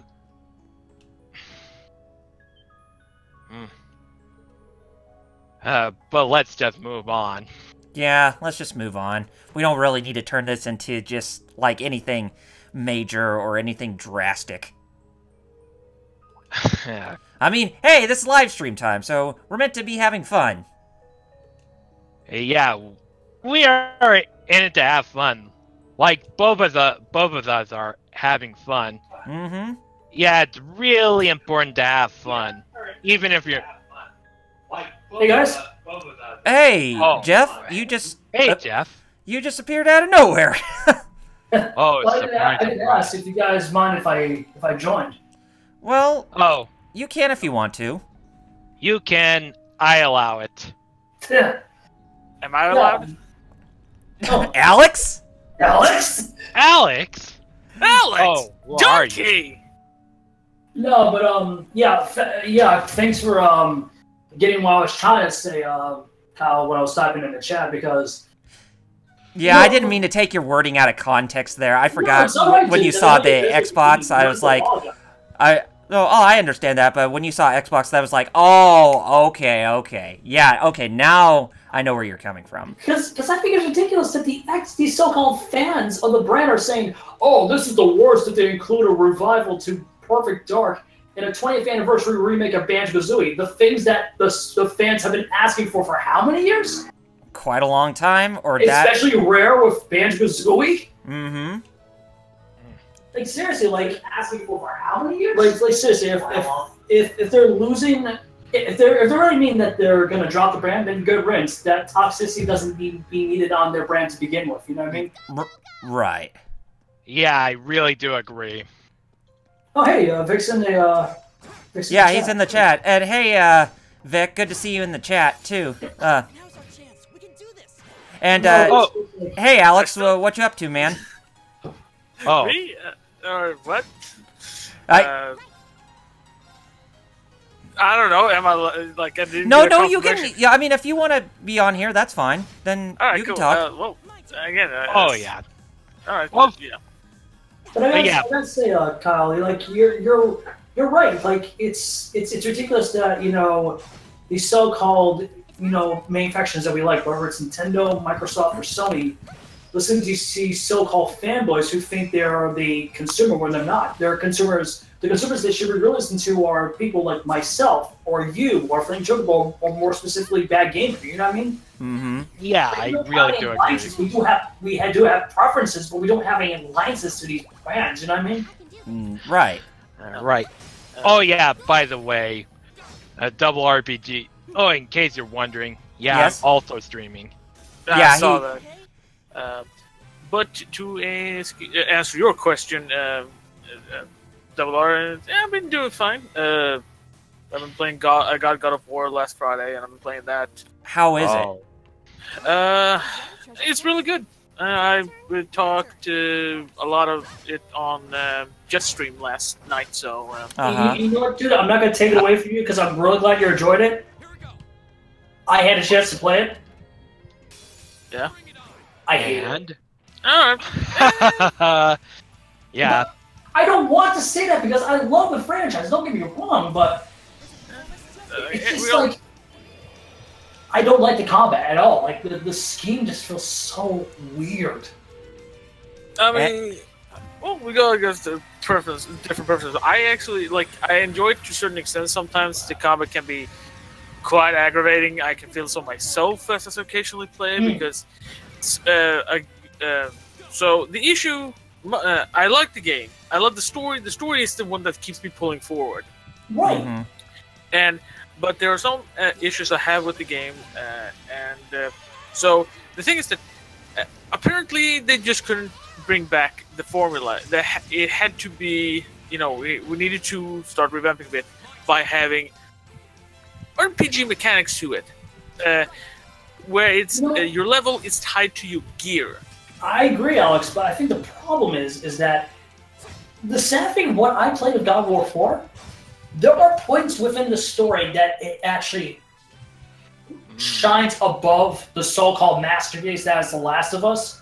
Oh, geez. And there are points that it's so deep in the so deep end of itself that it's in the same vicinity as The Last of Us. Because if there's one thing I don't like about Sony this generation, and the reason why I have been really iffy again at PlayStation 4. Same way about their games. They have some good games. I'm not discrediting it, but in regards to their first-party mentality, every game has to be cinematic, and I feel my god. Gaming. Oh my god, that is Sony's huge downfall. I mean, I guess that's what... I guess that's what you feel. I don't see... And that's completely fine, Alex. I'm not trying to take the game away from your enjoyment. No, but I don't see... I understand... You see what you see, but... And you see what you see. That's completely fine. See, I don't... adults, unlike most people on YouTube. Yeah, of course. But for me, I don't... You see what I see? What, are we turning this into a Christmas song? You see, I see, we all see imaginary trees. I don't know. Yep. But I don't have the issue with the whole with trying to be a bit more cinematic. At least they're not trying to shove it in our face by saying it's supposed to be 24 through the entire game, because cinematic. That's what I'm saying. Yes, cinematic. That's one thing that I think God of War does right above The Last of Us, and I'm sorry, I'm not one of those people that are hyped for The Last of Us Part 2. A sequel that shouldn't be existing to begin with. I mean, no, I feel the same, but for different reasons, because I just feel like it didn't need a sequel. When it comes to cinematic ones, the thing is that as long as it doesn't pull me away from the experience and I'm still playing a video game, where at the same time can seamlessly go from gameplay aspect to cutscene aspect, I like that, because I don't feel like there's a point where I'm not now I'm gonna have to wait until I see something tells me that now I can pick it up again, because I don't know. See, Alex, you're right, because unlike Naughty Dog, which I think has degraded so horribly after the Jak and Daxter series. Because honestly, I think the Uncharted franchise was a fluke, to be honest. As much as I love that franchise, don't get me wrong, but I don't like Naughty Dog how I used to when I was a kid, because these days, they think the franchises they created, like say Jak and Daxter and Crash, the way they act like they're beneath them to a degree. You know what I mean? I guess. I mean, I don't get the feeling. I mean, we all have different interpretation on when it comes to like companies. Like, I mean, some people don't. I mean, I talked to some of my non more serious like gamer friends who feel like I say like EA is outright scum, and it's like, you know, here's the reason, and they just. They see them like, yeah, I see, but at the same time, they still make games I enjoy. Well, I guess, but yeah, it's everyone. It's due to everyone's interpretation, and that's completely fine. But I'll say this: I think this is something we can all agree on. With regards to these re-releases we've been seeing of like trilogies from PlayStation 3 going on to the PlayStation 4. Where the hell is the Resistance trilogy? Actually, that's a good question. I guess because it's actually free. That is a good question, man. I guess the answer would be because the sequel failed hard.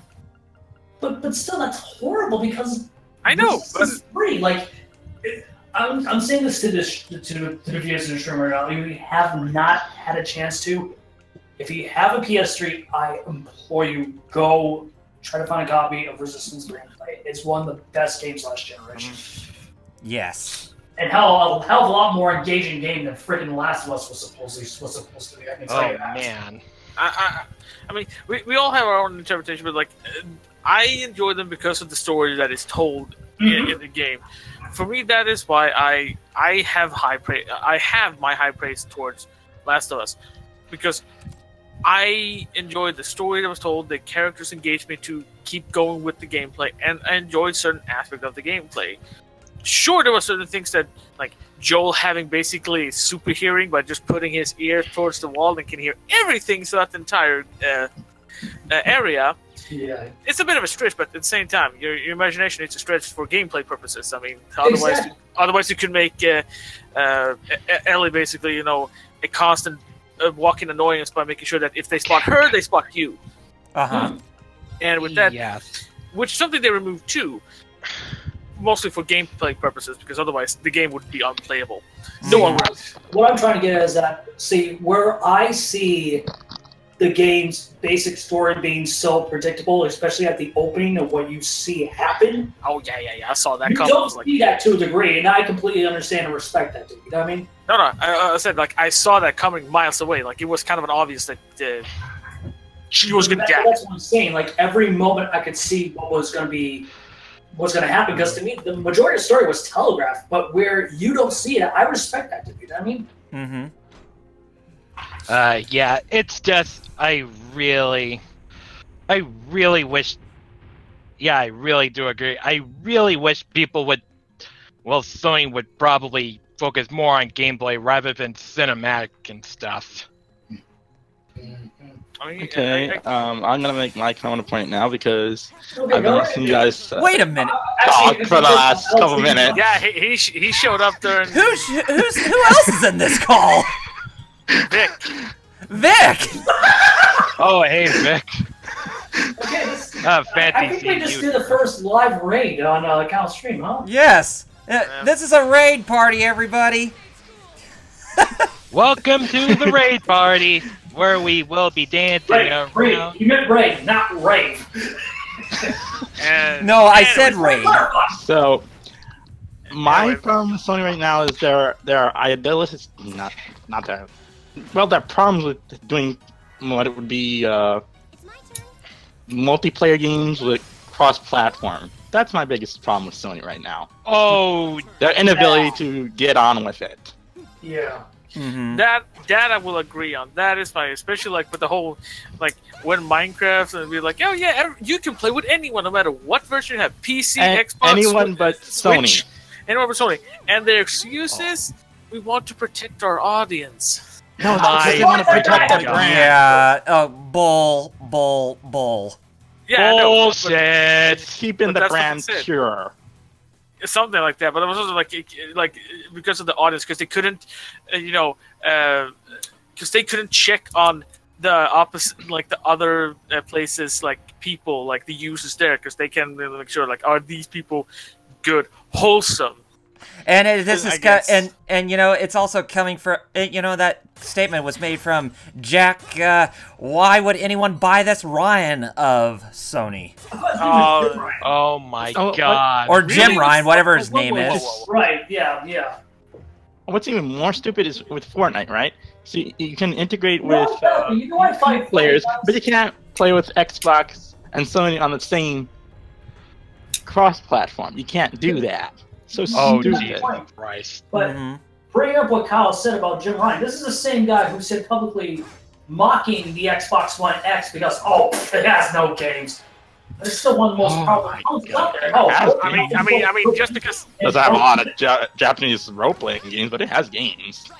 I guess it's also like he, at the same time, like he is wrong, but he's also right in certain regards. I mean, just because it's powerful doesn't mean it has more. I mean, if you look at the games, what can you instead of it's not identifying with sports titles and FPS. Can you really point in anything that it's out there? No, I'm not saying that, but what about if it does get more support because of how powerful it is down the road, like this year, for example? Mm-hmm. Who knows? I mean, but that's what I'm just saying. It's like you should say that because it can come bite you in the ass. I mean, I'm just saying that. Well, I know that Kyle wants more Japanese role-playing games. I know that. He's not the only one. I mean, yeah. I would want that too, as long as we don't get like Tales of Vesperia over it. Like what happened with that, I completely agree. Yeah, that was. Yeah. That's like I'm still pissed that the reason you cannot play it outside on Xbox outside Japan is because Microsoft hold like the voices or something like that. They have like the rights to it, and they don't want to give it up. Yeah. Very stupid. Yeah. I feel like say we're like we all have our disagreements and agreements to like what companies are doing to their respective sides. Jeff, as you seem to be more vocal about, like, you know, Sony is very more seems to be going downhill, but I feel like it feels like they're going at least in the right direction.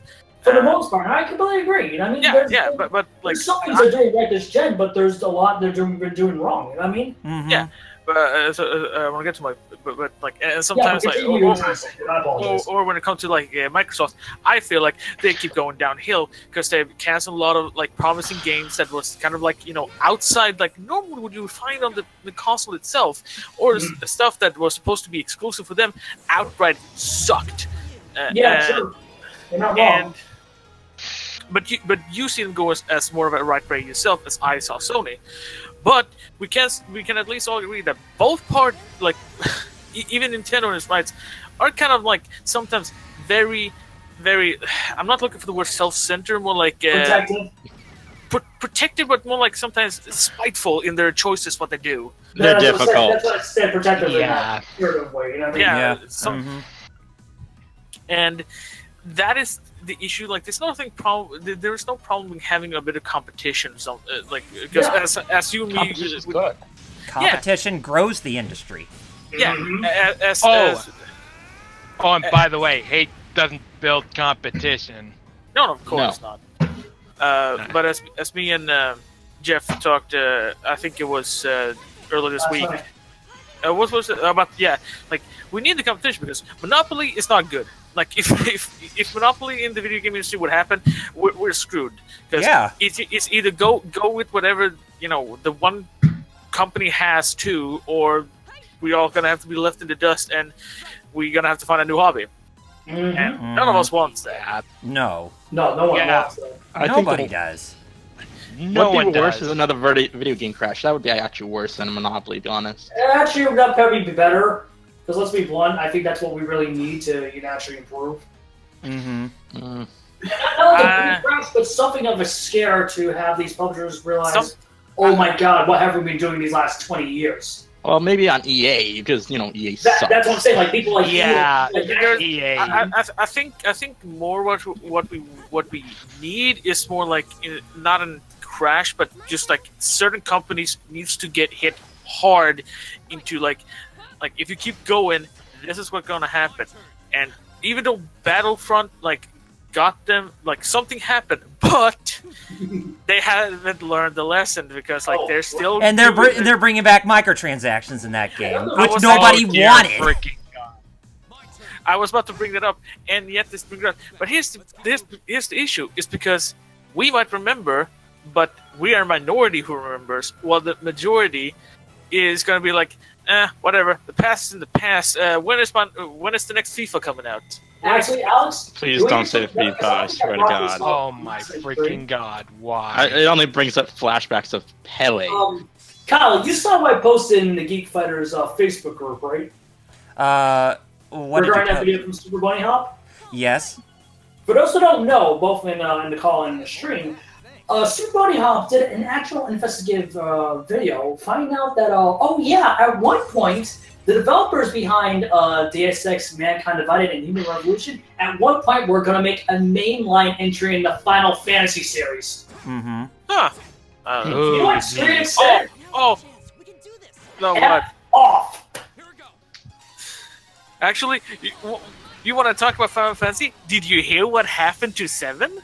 Oh, yeah. No, it's not canceled. Its development started again from scratch. Yeah, but that's the thing. They fucking, for some reason, apparently Square and Cyberconnect were like, no, we're not, and they just throwing everything. So that's what 4 years in the drain, and now we're gonna wait another 5 years before something happened. Oh my God! You know the reason why I was really pissed about the video from Super Bunny Hop? Not the video itself, obviously. The video was very well done from Super Bunny Hop. You're talking about the information that came out through that video. Exactly. Yeah. Like, why we could have had a good Final Fantasy instead of what we got with 15. You know, a game that was really in development for a decade under a different label. But why would Square be that stupid to say no to a developer that had 2 great games and 1 misfire, compared to their own in-house, which had at least more hits and a lot more misfires? I even told him that I'm going to be bringing this up when it comes to the next installment of my Final Fantasy retrospective. Is that Square Enix doesn't know how to work well with outsourcing their properties to other developers to make good collaborations, because they're always stuck in their own little shtick with trying to be like they're the only ones that feel like what they do is perfect. But there's only so much that they could do. Well, Kyle, let's not forget that last year, not only did they sold off IO Interactive with the Hitman franchise, thank God at least, but this was the same people, especially the same new CEO that a lot of people have been saying praise, which I think he's even worse than Yoshi Wada. That's saying a lot. That he said, oh no, the Deus Ex franchise is not dead. This has come from the same guy who said, oh, you know what would be great for Deus Ex, the Deus Ex developer? Marvel!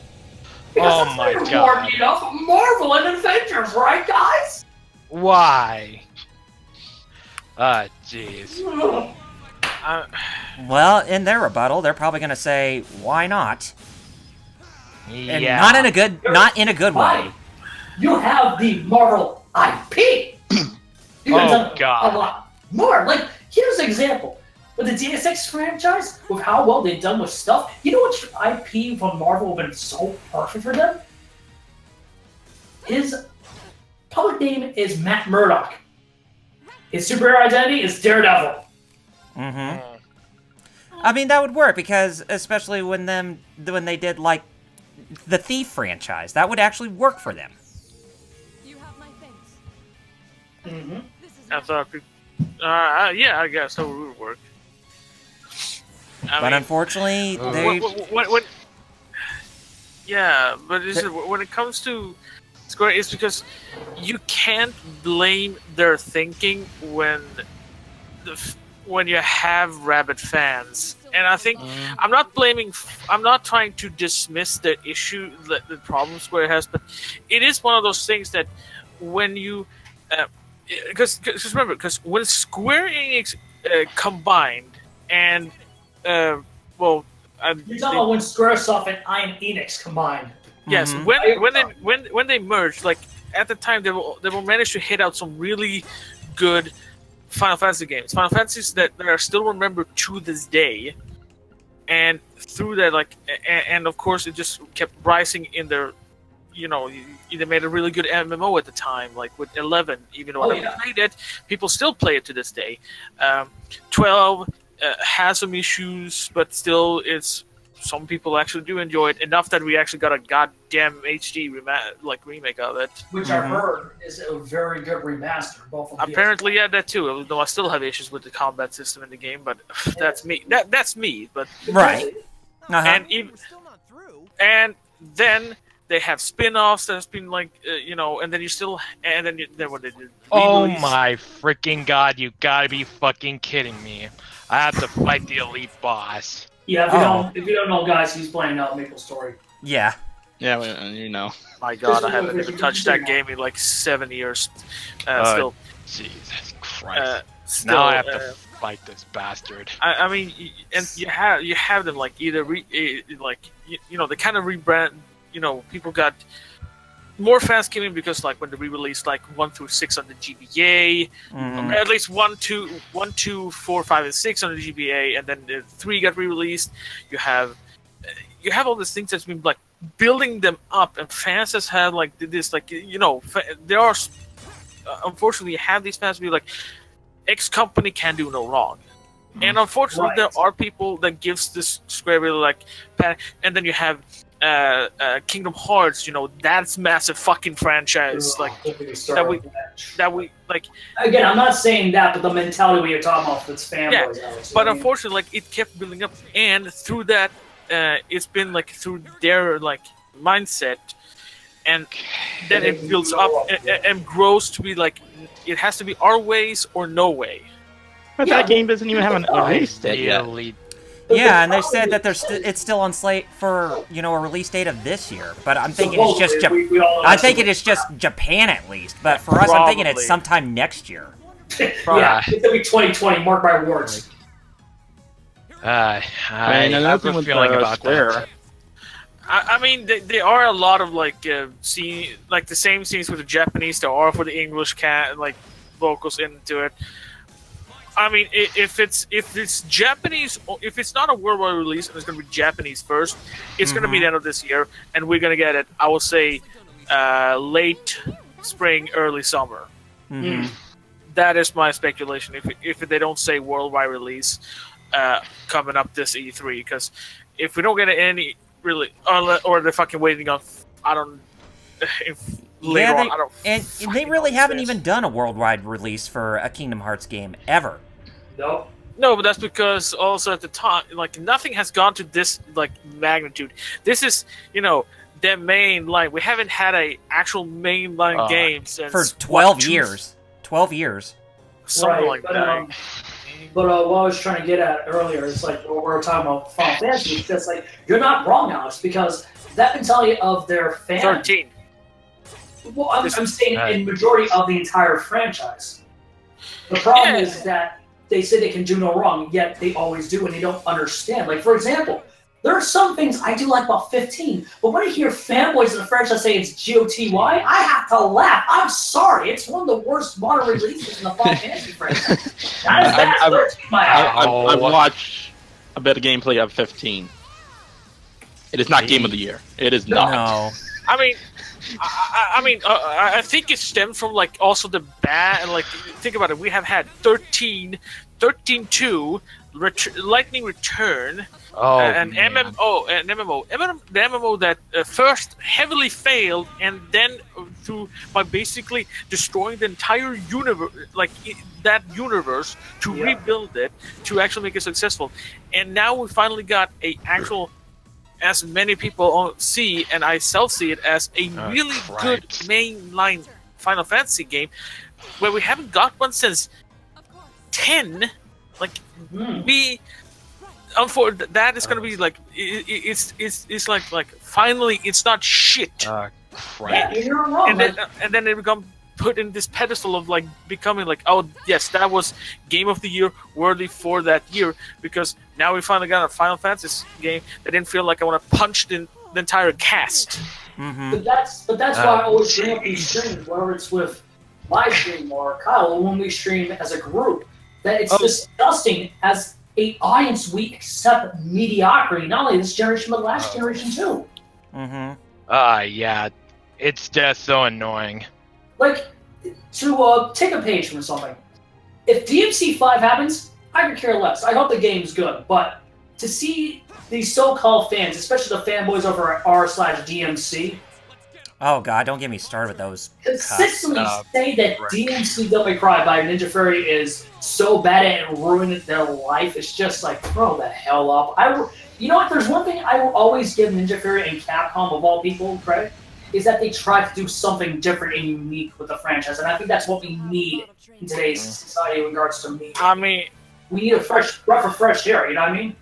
Yeah, but at the same time, I mean, there's always going to be some people who just overreact.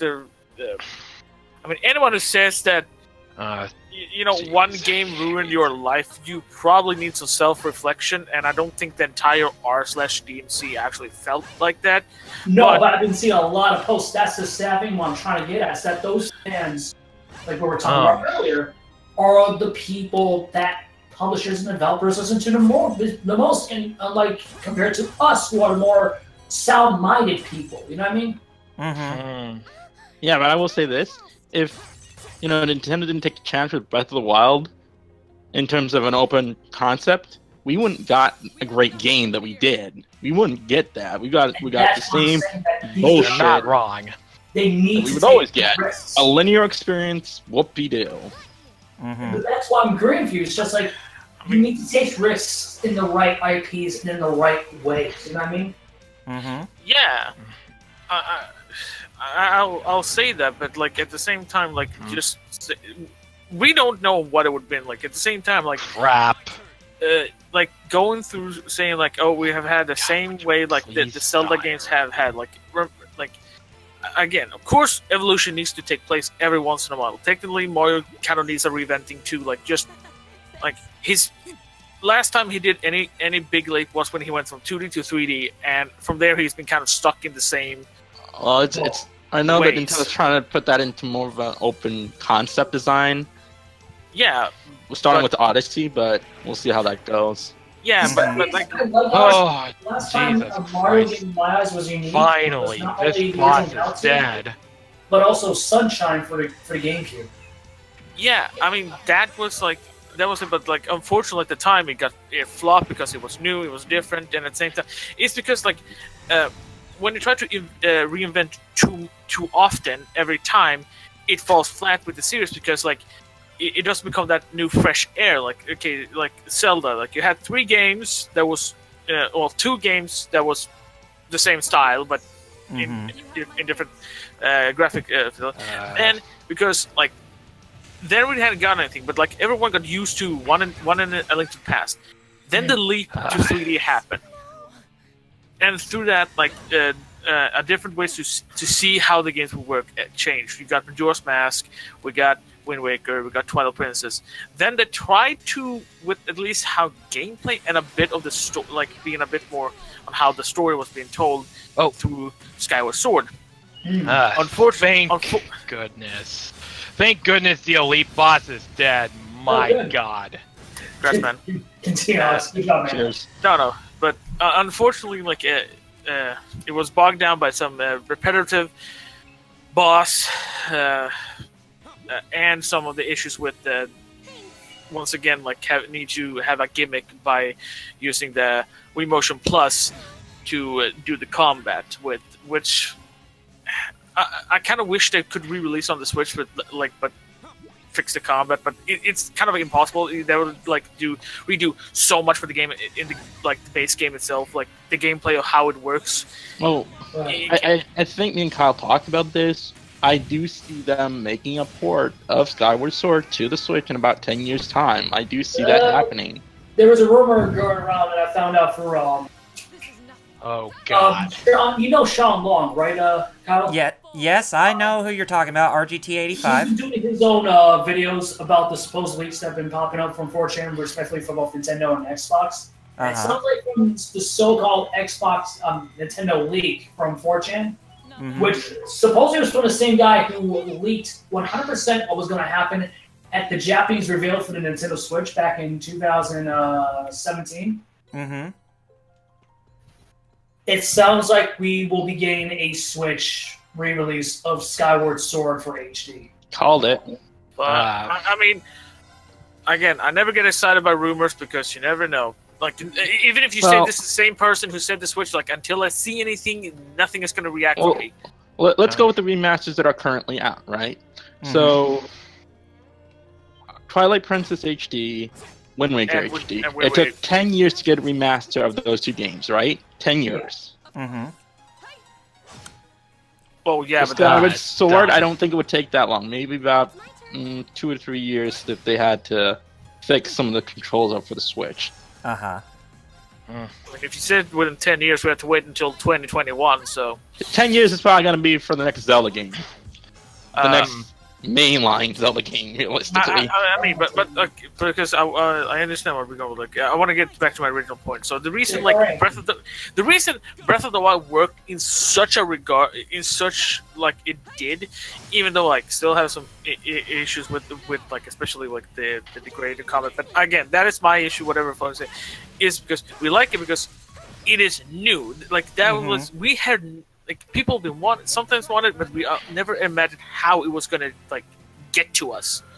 Right. Like how it was gonna see if you had like this Skyrim-esque but with Zelda on it, because you know open world. You see that place, like you see that mountain, you can climb that fucking mountain. You see that lake, you can swim in it if you want to. Yeah. Mm-hmm. You see those ugly monsters there? Yeah, well, it's fuck them up, basically. You know, like, do what you want to do.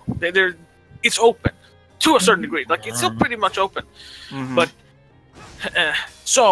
but the thing is that they could, now they have two choices.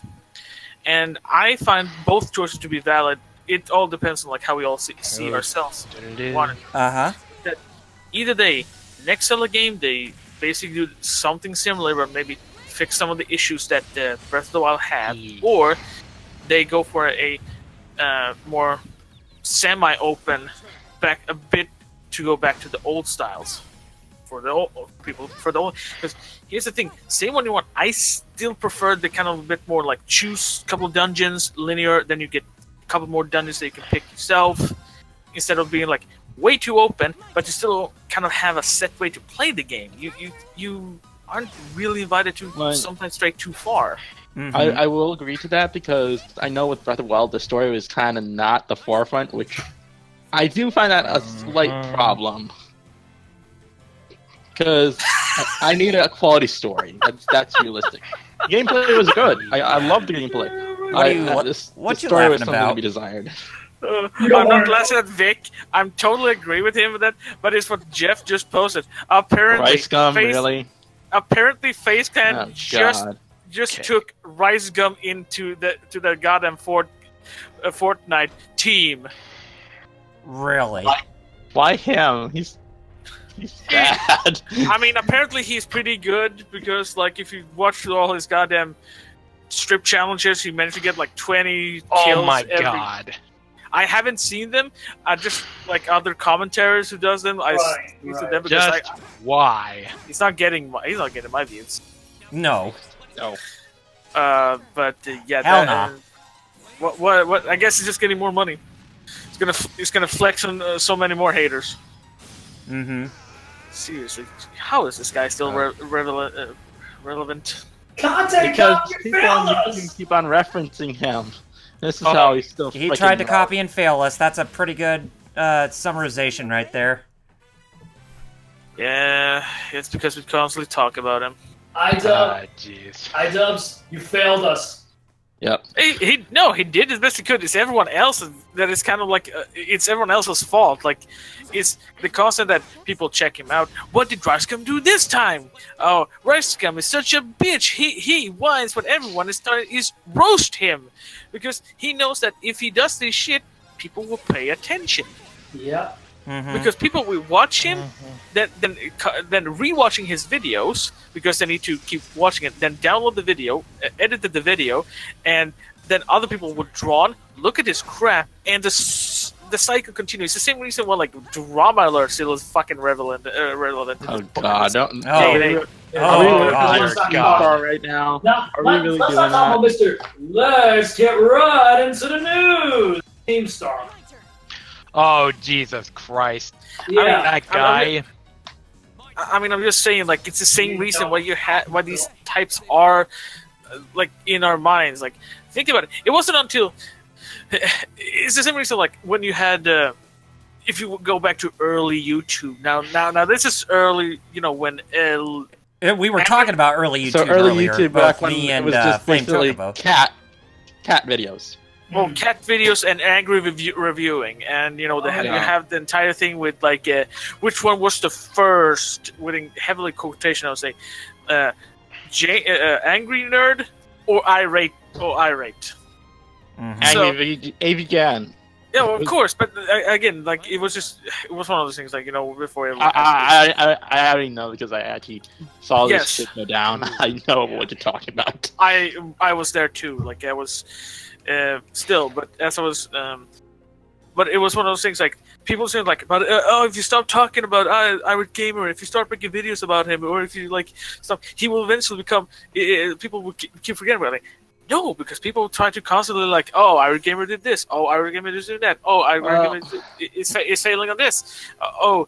You know, he doesn't make his material. Let's check out his video to why he made it bad, and you know, commentate over his video. Like, and other people who see these people making this content go to him or went to him to check his content, and some people stuck, some people kept watching, and people will be like, I'm going to subscribe to him and watch whatever else he's doing stupid things, so I can. It's the same issue, like, because we are creatures that are very like, we have come to the point where we like are so ingrained into like watching trains eventually crash, but we're not willing. But we're not willing to wait. Many of us are willing to wait to see when the crash is going to happen, but we also get them keeping. They also get to keep going, because as the shit RiceGum does, is because like, oh, this guy roasted me. PewDiePie, how dare he roast me? Oh, Markiplier, he mentioned, like, he had a picture of me and he said trash. And oh my God, here's. You gotta admit, when the inevitable downfall of YouTube happens, you know it's gonna be glorious, right? Well, it is going to be a day in heaven for all of us. It depends how you look at it, because like the many people I do enjoy watching, that where the hell are they going? To the people that don't, you know what I mean? Yeah, the people you respect the most, who depend on YouTube, where are they going to go? That's a good question. That is a good question. I understand, but like when you have people like, you know, Super Bunny Hop, or other ones I do, like Mr. Choco and stuff like that, like where are these guys going to go? All of a sudden, like, because here's the thing, we all want, like many of us want YouTube to fail. Unfortunately, I just want YouTube to stop being assholes. But of course, that's our wishes. And I'm with you too, dude. But we know it's not gonna happen. No, of course. But at the same time, not as your wish, because everyone uses YouTube. It's kind of like Facebook is like, even with the shit that's going on with Facebook, with the whole like, apparently they took our information and sold them like, you know, to other people. That's every company. Like that's every company. Really? I mean, yeah, but like at the same time, like even with this, we're not gonna stop using Facebook. That's true. It's because like both of these two have managed to take such a foothold in our day-to-day life that should they disappear, it would cause such a massive like I think almost society would crumble. Like at least the modern society, we would like, because people will try to resurrect Equaline, but that's not going to happen, because like, and I remember when YouTube starts like changing layout, and people are like, oh, this is like YouTube with the old layout. If you want to use this one, go to this side instead. But like, I was stuck there because the people you were watching, subscribing, they are not making their content there. So like, you're gonna have to stay here, no matter all this shit. And unfortunately, the thing is that we don't force YouTube to go back on the changes they make. We unfortunately adapt to YouTube changes. Everyone does it, unfortunately. And that's the major issue, is that we adapt because so many people are trying to survive through video making content. And with that, we're not trying to make a stand by saying, like, we're not going to do, we're going to do, like, everyone is, like, almost everyone is censoring their swears. Almost everyone is saying, like, oh, can't show this because you're getting demonetized. Oh, can't do this. Like, some people don't give a fuck and keep going anyway and hope for the best. At least that I find at least Patreon is like at least a solution to that. Oh, it's a solution, but it's a patch. Unfortunately, it's a band-aid. It's a short-term fix for a long-term solution. Yeah. Yeah, I know, but like, there's nothing like, unless someone can manage to get to the highest position in YouTube, who is not an idiot, it's not gonna change. Like, that's the thing. Like, unless you can get more, I can't really say either left or right. Like, just like non-idiot people inside Google, YouTube, it's not gonna change. Yeah. And unfortunately, no matter what, like, that's the thing. We are forced to adapt to the situation by still sticking. I know what I'm saying, and I'm actually kind of hypocritical by doing that. It's like, I say all the shit I hate about YouTube, yet here I am, using YouTube to listen to music, using YouTube to watch content from people I subscribe to, use YouTube to, like, to do the fuck that I can do, like, to waste time. It is unfortunate. This is YouTube. Yeah. It is. Yeah. That is honestly why I don't upload some of my videos on YouTube. I mean, I did occasionally with Dicicus speedrun my world record, but other than that, yeah. Like, the sad thing about it is, I don't want to see YouTube go under, because that'll be horrible. But I don't think any of us want to see YouTube go up in flames. None of us do. Fix for a long-term solution instead of what they've been currently doing for the last couple of years, because people like freaking PewDiePie, what he's done. You know what I mean? I'm not talking about the first incident. I'm talking about the second incident. You know what I mean? Yeah, I know, but at the same time, you can't, like, are you talking about the N-word situation, or are you talking about... Yeah, but at the same time, you cannot... Yes, he shouldn't have said the word, but at the same time, it was the... I'm gonna have to play, I guess, a devil's advocate, and at the same time, it was a heat of the moment, and immediately when he said it, he immediately regretted his choice, which means it was never fully intention. We all occasionally say stuff we're never supposed to say at a heat of the moment, especially when we get super angry. I know that myself. I have done it. I've never seen to the point of those words, but we all do it occasionally. But unfortunately, and then you have people like Wall Street Journal once again take this out of context and make him once again paint it out to be the target of being like, look, YouTube, this is what you're promoting. Someone using the N-word and being... What I'm trying to get at, Alex, is like what you're saying is good completely, but if I expect something like that happening to one of the bigger YouTube accounts on the platform, and I expect the same for what happened beginning of this year with freaking both Logan Paul and his brother Jake Paul. Yes. If that should happen to freaking PewDiePie, the same should happen to both of them. Yes. Yeah. I agree, but that is not PewDiePie's fault. That is YouTube. That's what I'm saying. That's what I'm getting at now. Okay, but it just made it sound like it was PewDiePie's fault about. No. But I'm saying I misinterpreted it. Critical out of him, they should be also critical on people who do stupid equal crap. You know what I mean? Yeah. So I'm sorry, I misinterpreted what you meant there. It's alright, man. It's alright. Yeah. We're talking about the Paul brothers. All I remember is I think so. When Ganjin got affected by this, he was pissed. And I remember that. Yeah, I don't blame him on that either. I don't blame him either. And the thing is, he took away my will to go to Japan permanently as an immigrant. Yeah. I mean, technically, like, if you're not Japanese yourself, you don't want to live there anyway, because the way that they have to make you, like, try to make, like, what you need to do to stay is almost like they don't want you to stay. See, that's the problem, because Japan likes to say that they're better than us, when in fact they're just as bad as we are in regards to being a nationalist state and just being as arrogant like we are in the West. You know what I mean? Of course. I mean, yes, I'm not dismissing you with that, but that's because like it's still like, I mean, they're pretty new when it comes to the open world, and unfortunately, they still live.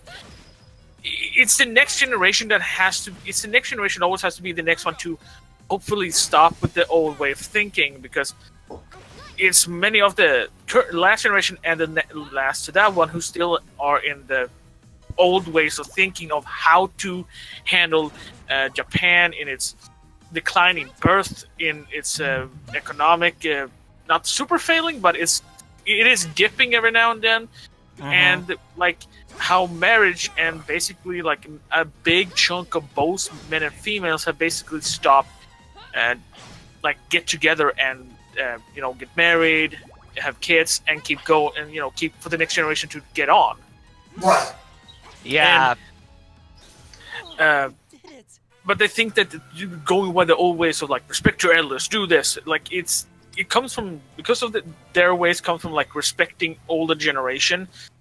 They get fed this information even in early age, like, you know, respect your senpai, and also your elder has a lot of needs to be ways thinking of themselves. From like if you go by many shows, people talk about it. Like your elder has a lot of like need to make sure that the younger ones are behaving, while at the same time the younger ones need to respect the older ones, and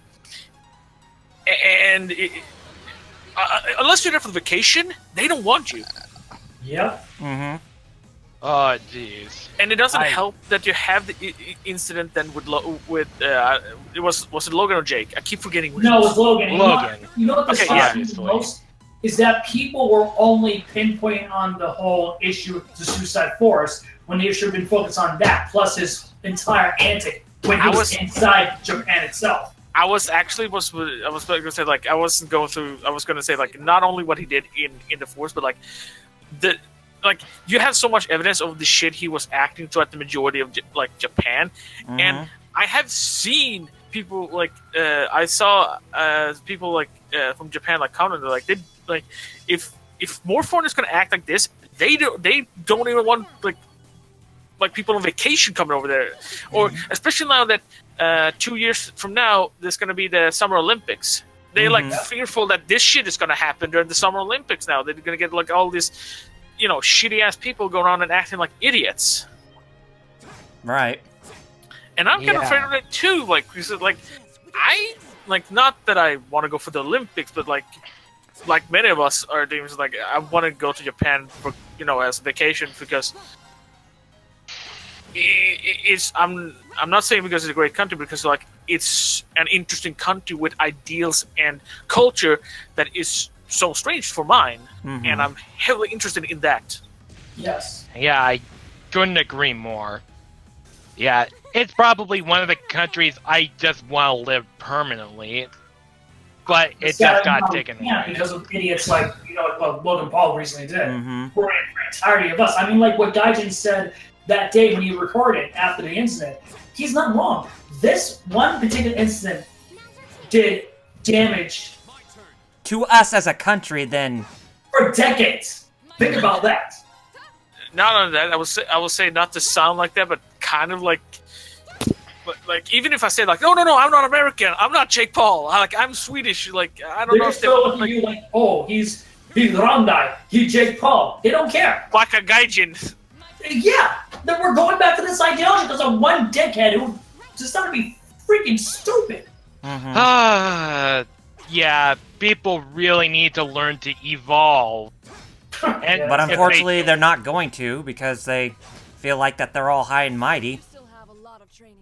I mean, yeah, it's just that we need to stop to pull like when an incident happened. It's hard to say if everyone does this, but like it is a common example. It is commonly happen is that when an incident happens, it's based on like, oh, X people are this X per. Like I remember now, I saw on my mom was watching the show on the TLC, the Don't Tell the Bride. If you've seen that. Yeah, I think I know what show you're talking about. I haven't seen it, but I know. Which one. For those who hasn't seen it, it's about a couple's gonna get married. The TV show, this show then gives them like a amount, which I think is on £10,000, something like that. This was the British versions I was watching. So, and the groom is supposed to set the entire marriage up. For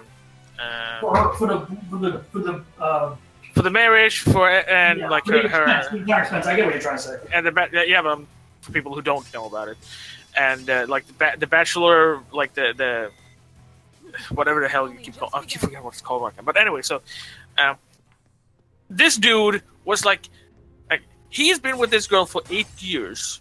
Wow. And he was sitting up.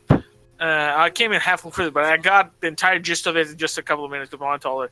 So he made her go on her bachelor party, and he likes beer and Oktoberfest. She doesn't. Guess what he does? He makes it more or less all about what he likes and nothing to compromise for her. Jeez. And what my point is to all this is that the mom said that, oh, he's a guy, so he obviously didn't care. So instead of just saying that he is who he is, she brings an entire side, half the world population is saying like men don't care. Yeah, and numbers being sexist because of past. Because how she was obviously. It's not that it was sexist. It's just that he thought like she doesn't like beer. She doesn't like Oktoberfest. She doesn't like anything that she doesn't like the taste of beer. She doesn't like beer at all. But he does.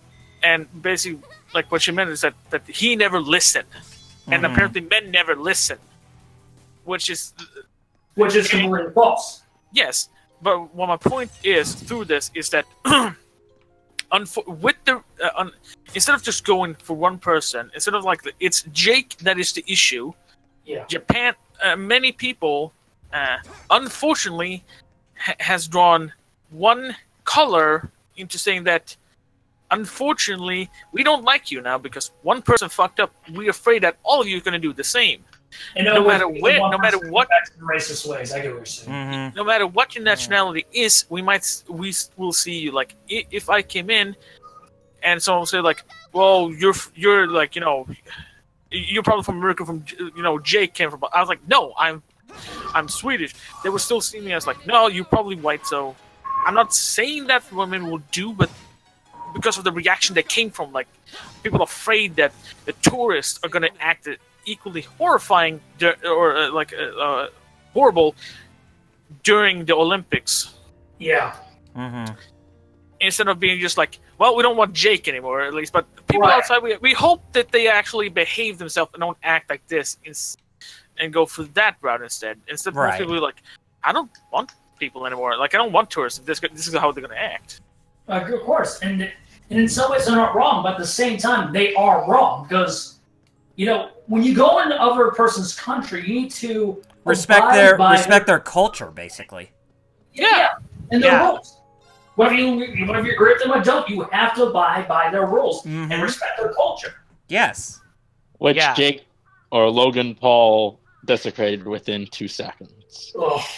Well, the moment he decided to upload the entire video, not just the Suicide Forest video, but also entire trip.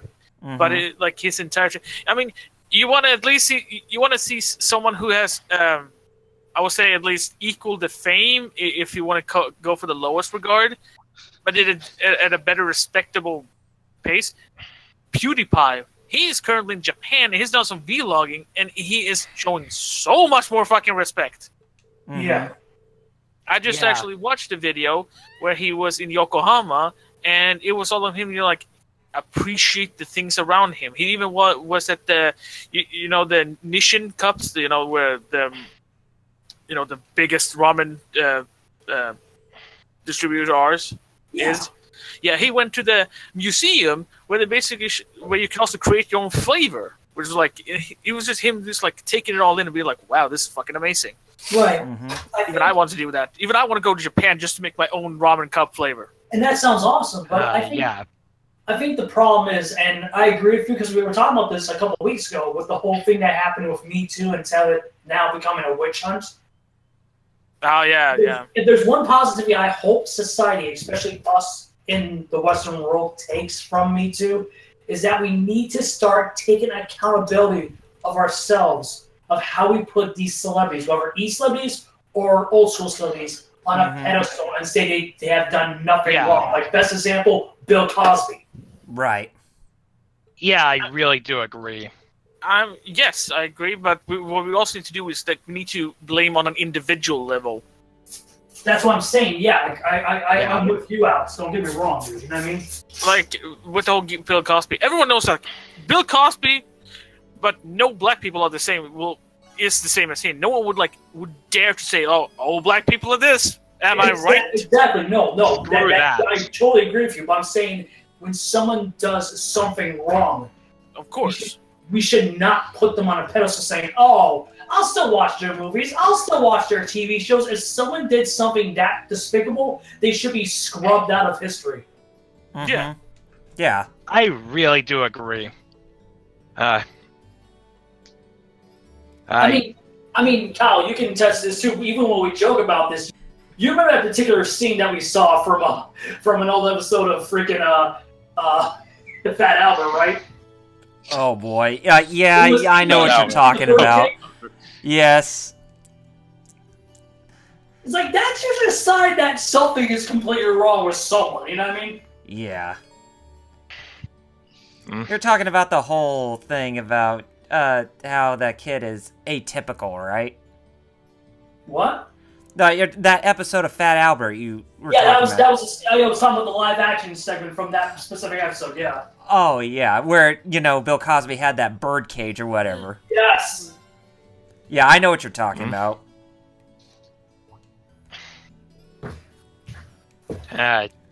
It's like, in the sense, because I'm not being political, but I hate when people say that, we shouldn't, say bad about our president. It's like, okay. My views on the current president is he's a piece of garbage. So yeah, that's what I'm saying. Like, if we can say that to prior presidents, whether it was George W. Bush or even Obama, why can't we say that in regards to Trump?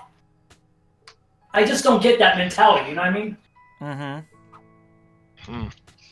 And that's the only thing I want to say about that, because we all agree this doesn't go into politics. We all agree. No, it won't. We can say what we want and then just drop the topic. Issues. I have issues right now in my own country. It's election year, and I'm already having issues. Yeah, let's just drop that topic because it's not worth. Okay, can we move on? Yeah, let's get back to gaming. I'll just bring up the context of what we were just talking about in general. I mean, just the mentality of us as a society. That's all. Oh, of course. Yeah. We could talk about movies. I went and saw Rampage Wednesday. Oh yeah, you told me about that last night. Yeah, you said it was a good movie, right? Oh, I have not seen Rampage, and I have no interest in going out. Really? Hey, Blake. I enjoyed the movie. Like, it was I definitely thought it was one of Dwayne Johnson's best films he's ever worked on. I know. I actually did enjoy seeing it in Jumanji too. So I'm perfectly. Yeah. Well, I haven't seen the movie, but then again, my movie theater's still not finished. I recommend watching it. It's a good not I'm not saying you need to release it, but it's a good monster movie. I would say. Yeah. It has the right amount of human interaction with the monsters, and the finale and the client and the third act is just really fucking good. Well, if it's still out during fall, I'll go watch it because that's when my movie theater opens. It's fall of this year. Well, I have a hard time. I think the Blu-rays are out by then. So. Yeah, sorry, I'm being quiet, guys. My little friend came in and said hi. Oh, Blake. Blake. Yeah. But yeah, that movie was really good, and I've actually kind of Dwayne is he's a really good actor. I've been enjoying some of his stuff so much for the past couple of years now. Well, it's like what I told you last night because you didn't know about this dude. For those who don't know in the call, apparently Dwayne Johnson is going to be playing Black Adam in the upcoming DC EU films. Yeah, Shazam, right? No. No, it's not in the Shazam movie? No, what I think they're doing is, I remember you saw Justice League, right, Kyle? Yes. I'm sorry to spoil this to the people who are in the call who haven't seen Justice League, but there was a post-credit scene after the movie where Lex Luthor is broken out of jail courtesy of Deathstroke. Mm-hmm. And I think what they're building up for in a future sequel for JL is that it's going to be not the Crime Syndicate, but the Legion of Doom. Yeah. Okay, I'm gonna leave the call for now. Okay. I'll talk to you guys some other time, but for right now I gotta go. So it's been good talking with you. Good talking with you, Vic. The rest of you as well. I'll see you guys. In a few days. Yeah. See you whenever you get a chance to talk to you again. Which will probably be in a few days, because I'll probably snap back on like randomly when you're all on here. Yeah. Well, I won't be on here until next weekend or so. Yeah, but I have my Discord open all the time, so it's not like. Yeah, that's true. Mm-hmm. I have my Discord on all the time, I guess. Anyway, bless you. I'll still have the stream going though. I'll keep the stream open. Okay. Okay, I'm now level 8. Nice. Night. But yeah, no, I know, but like, he's been improving. He's one of the few people where you can actually point to see like, he might not have had like acting lesson growing up, but he's really good. Like he can really act. He's a good he's a good voice actor because he did in Moana. Oh yeah. Which I thought like. Also, he apparently has impressive set of pipes because he can actually sing really good too. He's good at playing different types of characters from being this little going from like one with the scrawny little nerd mentality, trying to like I'm kind of buff now, like no one can hurt me, in like Jumanji. Oh yeah, the Jumanji sequel, right? Yeah, or Welcome like to the jungle. Yeah, which we I got also fun and games. And the Baywatch movie was actually pretty decent in its ways. I actually did see that one too. I can say this. At least it's nice to hear that he's improved since the Doom days. Oh yeah, yeah. Wow, actually. Oh yeah. All right, let's get started. They should do a new reshoot that movie. Funny you say that. They're actually doing a new Doom movie. Yeah. The video. I'm up first. I guess he won't be there. Well, let's hope it's a better movie this time around. We'll see. I guess they're probably gonna base it more on the current one. I guess. Yeah. Yeah. But yeah, no, like it was good. It was a good movie. Otherwise, I don't have any movies coming up until now the 16th of May, where Deadpool show comes going out. Oh yeah, Deadpool 2. Yeah. For the sake of Fox, I hope that movie's good. It's probably like the trailer I saw. Like, here's the funny thing I always feel about when it comes to sequels. At least especially with Deadpool, is that because of how Deadpool is as a character, it is so easily to do like meta jokes with this. Like trailer wise, like you don't have to expect that the scenes you see in the trailer to be in the actual movie, because it could be Deadpool just screwing around. That's one of those things like I like about Deadpool, is because like you don't know what to expect even when you think you're expecting it. And it works well when you also get this like freedom of Deadpool for what he is as a character, and the restriction that he doesn't have, being he doesn't need to be a PG or something like a 13, and he's got more the mature rating on it. That means they can make Deadpool like where he's supposed to be as a character. Of course. And that works. And even though I tried to never watch trailers, unfortunately that wasn't one of the trailers I saw when Rampage was supposed to show. So Yeah. Still, I got like I hope for the best of it, and even though it has been some issues with the production with Deadpool, it's been iffy. You know, I'll say this in regards to Deadpool 2. I'm more excited to see Josh Brolin's portrayal of Cable than I am in regards to his portrayal as Thanos, in all honesty. Oh my god, yeah, it's the same fucking person. Yep, Josh Brolin. I forget that. Well, from what I can saw from the trailer, he seems to be pulling, Cable pretty good. Hey, Kyle, if you're interested, if you didn't know, the game you're playing on, Trails of Cold Steel, as well as its sequel, is actually available courtesy of GOG. Yeah, I got the both on Steam. Nice. So, but yeah, I do know that they're on GOG. A lot of Xseed's games are on GOG and Humble Bundle. Yeah, I wish to see more love for GOG. Yeah, I think it's a better storefront than Steam these days. Yeah, It depends what you're after. Yeah. I mean, I don't hate Steam, but Steam has a lot of problems that still haven't been taken care of as of yet. Yeah. Yeah, pretty much. Can you name some of the issues then? Because we'll see. Let's talk about the UI of the actual store, not the storefront, but the overall UI for the app.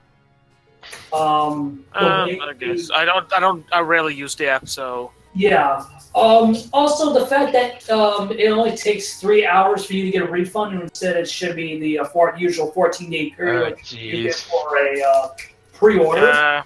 Actually, I think it's only 2 hours, if I remember correctly. But still, you get what I'm saying, right? Yeah. Right. Like, there's a lot of problems. Like, there's a lot of good. Don't get me wrong. They still need to fix, but no, let's just sell on useless peripherals that people only care about. I mean, don't get me wrong. I'm glad that they're finally getting back in games, which they should have been doing as of before. I'm still known as a developer, but why did it take them this long? Is my question. You know what I mean? Man, I forgot I had Heroes of Might and Magic 3 complete on GOG. Which one did you have on GOG? Heroes of Might and Magic 3. Oh, nice. The best one in the series. Good choice, man. I forgot I actually had it. Like, I actually know I have some games there that I forgot I actually own. Oh, yeah. You know what's sad, guys? I actually have a copy of one of my favorite games, Deus Ex 2, Invisible War. For some reason, every time I try to boot it up, it automatically crashes. It doesn't even go. Oh no! Man, that sucks. That sucks. That's terrible. And I made sure, because funny enough, I own both the same game on both Steam and GOG, and it's not a GOG only issue. It's both a GOG and Steam issue. So I don't know what's going on with that game on my end. Have you tried Google up the? Yeah, I tried typing in like if there's around for the 10 version and nothing. Absolutely. Okay. Oh, it's sad to hear, man. Unless you have a PS2 and try to hunt down the PS2 version. Oh, you mean the Xbox version because it was only available on that console. Or Xbox? I don't know. I know it was a console like released on it too. So if it hopefully comes to the backwards compatibility since we're getting an X later this year, then yeah, I definitely will. You know what I mean? Because Jesus, I don't even imagine how much that game is for these days for a physical copy. You know what I mean? But speaking of RPGs, if there's one old school influence RPG I would highly recommend, Pure Solar and the Great Architect. I've been meaning to pick that up. You have to. It's what's it called? I have that. If you love games like Grandia or what's the other one? Lunar, you'll love this game. Trust me. Okay. Oh, I have Pierre Solar on the Wii U, I think. Oh, nice. You afraid to bring you brought that up because that's another game that should have been on the Switch right about now. It was so easy to get on the Wii U. Yeah. Which one? Oh, Pure Solar. Oh, yeah. Wait. What's it called? Pierce or Pure? Pure. Pure. P-I-E-R. Here, I'll include the link so you can see it. Yeah, I would like, because I have never heard this game. Dude, like I said, if you love old school RPGs, specifically from the Sega Genesis and Saturn, like games like Lunar and Grande, you would love this game. It feels right at home with those two specific brands. Oh wow, that it feels like I'm watching like kind of like a Japanese only RPG that was like made for like some obscure console or something like that. Mm-hmm. Which usually are really good. Oh, I'll see if we can find it. I'll see what. I mean, hell, when I do eventually get my X, that's one game I'm definitely thinking of playing on a Mixer.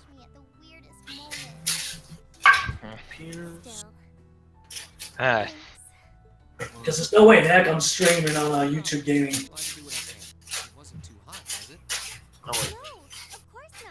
Actually, when it comes to me in YouTube, I've become paranoid of some of their decisions. Hey.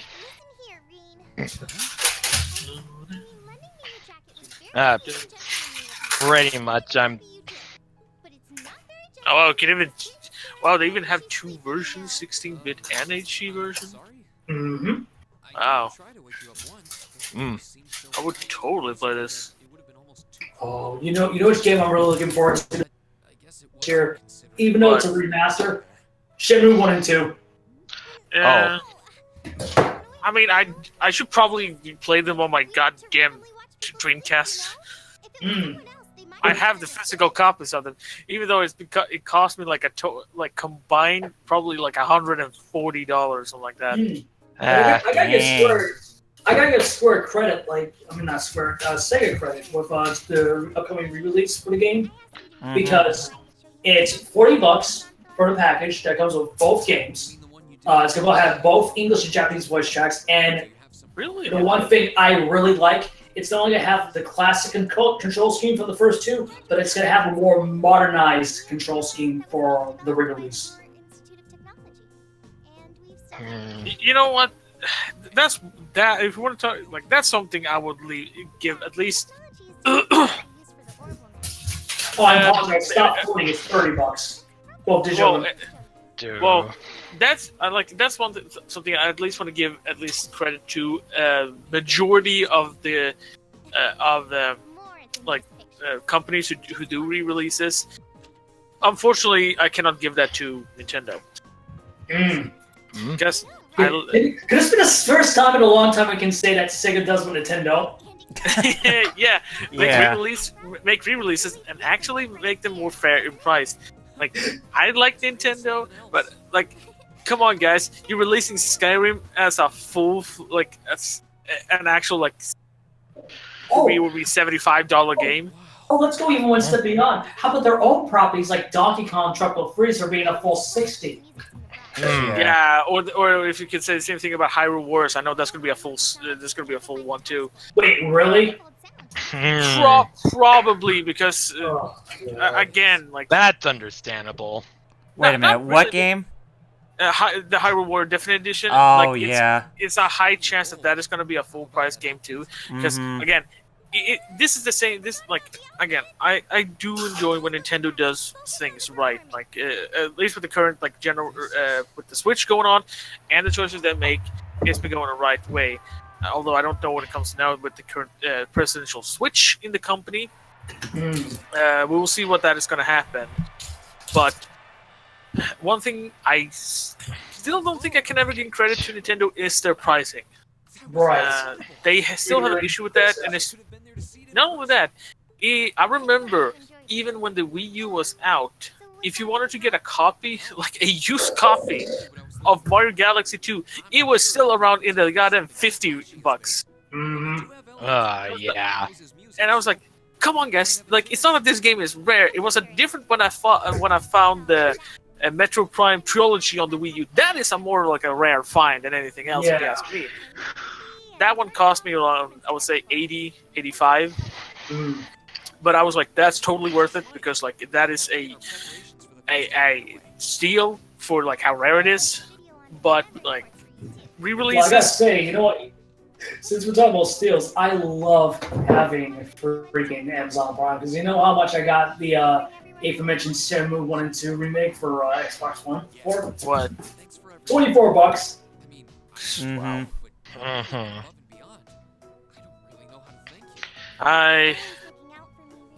I have no idea how much. It's probably going to cost me like 50 or something like that. When that Oh yeah, because No, you don't live in Europe, but I imagine they go for the same idea when it comes to. The thing is that again, here in Sweden, I pay actually more than you guys do. That's what I'm saying. Yeah, it's an increase, just like what happens when you cross the border over to Canada when you go overseas to like somewhere like Brazil or Australia. Yeah, it's mostly because of tax. Because like I will say there's like a like let's say you guys say $60 game, but that is not for me. For me, it's like 80 euro or whatever. Yeah. No. I use Swedish. Oh, kroner, yeah. Kroner. It would be $81 roughly. And that's just for one game. This is for like $60 games for you guys. Yeah, but that's just like one game. That's crazy, man. Like otherwise I would pay almost 200 kroner less. Yeah, I pay 80. You guys pay 60. And that's just and then you will say like standard edition. Then when we go into then you have like what Ubisoft and EA likes to do right now by having like silver and gold versions, which are even more expensive. So let's say how much would a roughly, let's say, gold edition for Far Cry 3 go for 5 go for you guys? Oh jeez, isn't it like 90 or $100? Yeah, around that range. Thank you, Kyle. Okay, You're let's welcome. see, 90. Okay, yeah, that's not even close. Let's see if I can get high. Let's go where? 15? Oh, there's a rune right there. Yeah. Okay. Yeah. 115. It would cost me to buy the gold version of Far Cry 5. So it's expensive to buy games here, and especially with the way Nintendo wants to price their stuff. Doesn't always help. 640. Don't know. And it takes forever to get their main line like actually going to do a decent like price after. If it's not, that is like again, as I said, Mario Galaxy still was around in the 50s when the Wii U was out. It's like insane.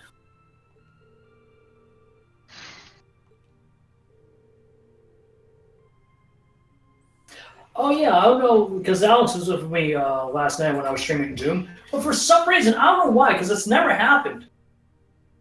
You always saw what happened last night. Are you talking about the crash? Yeah, the consistent crashes and slowdowns I was having with that game. That's never happened before. The slowdown was more consistent. Like the crash only got one when you failed so hard at the rune challenge. But that was funny. Yeah. But it just surprised me, and I think the reason why is because it maybe had to do with a recent update they did to the game. I'm assuming. Maybe. Usually, if you ask, usually one thing you have to do when you stream is that sometimes you have to actually dial down on like the graphics because you have so much running at this in one go. It's clogging your computer. So I think next time you stream, you should probably at least, I don't know what settings you have it right now. If it's like high or ultra. Oh, no, I have it at a high. That's why I was surprised. You might want to dial back to at least medium for streaming purposes, because at the same time, most people watching won't notice the difference. Yeah. Pretty much I just use laptops to do live streams. Probably the reason why is because I live in 2 houses. And laptops are far more portable.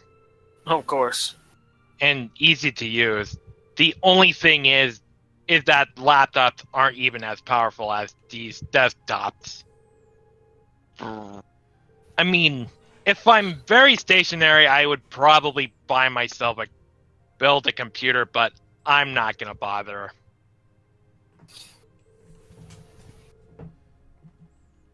I mean, we all have our ways to go through. Like I prefer towers instead, mostly because I know what I want to do, and the laptops rarely allows me to do it. But we all have our preference to why. Yeah.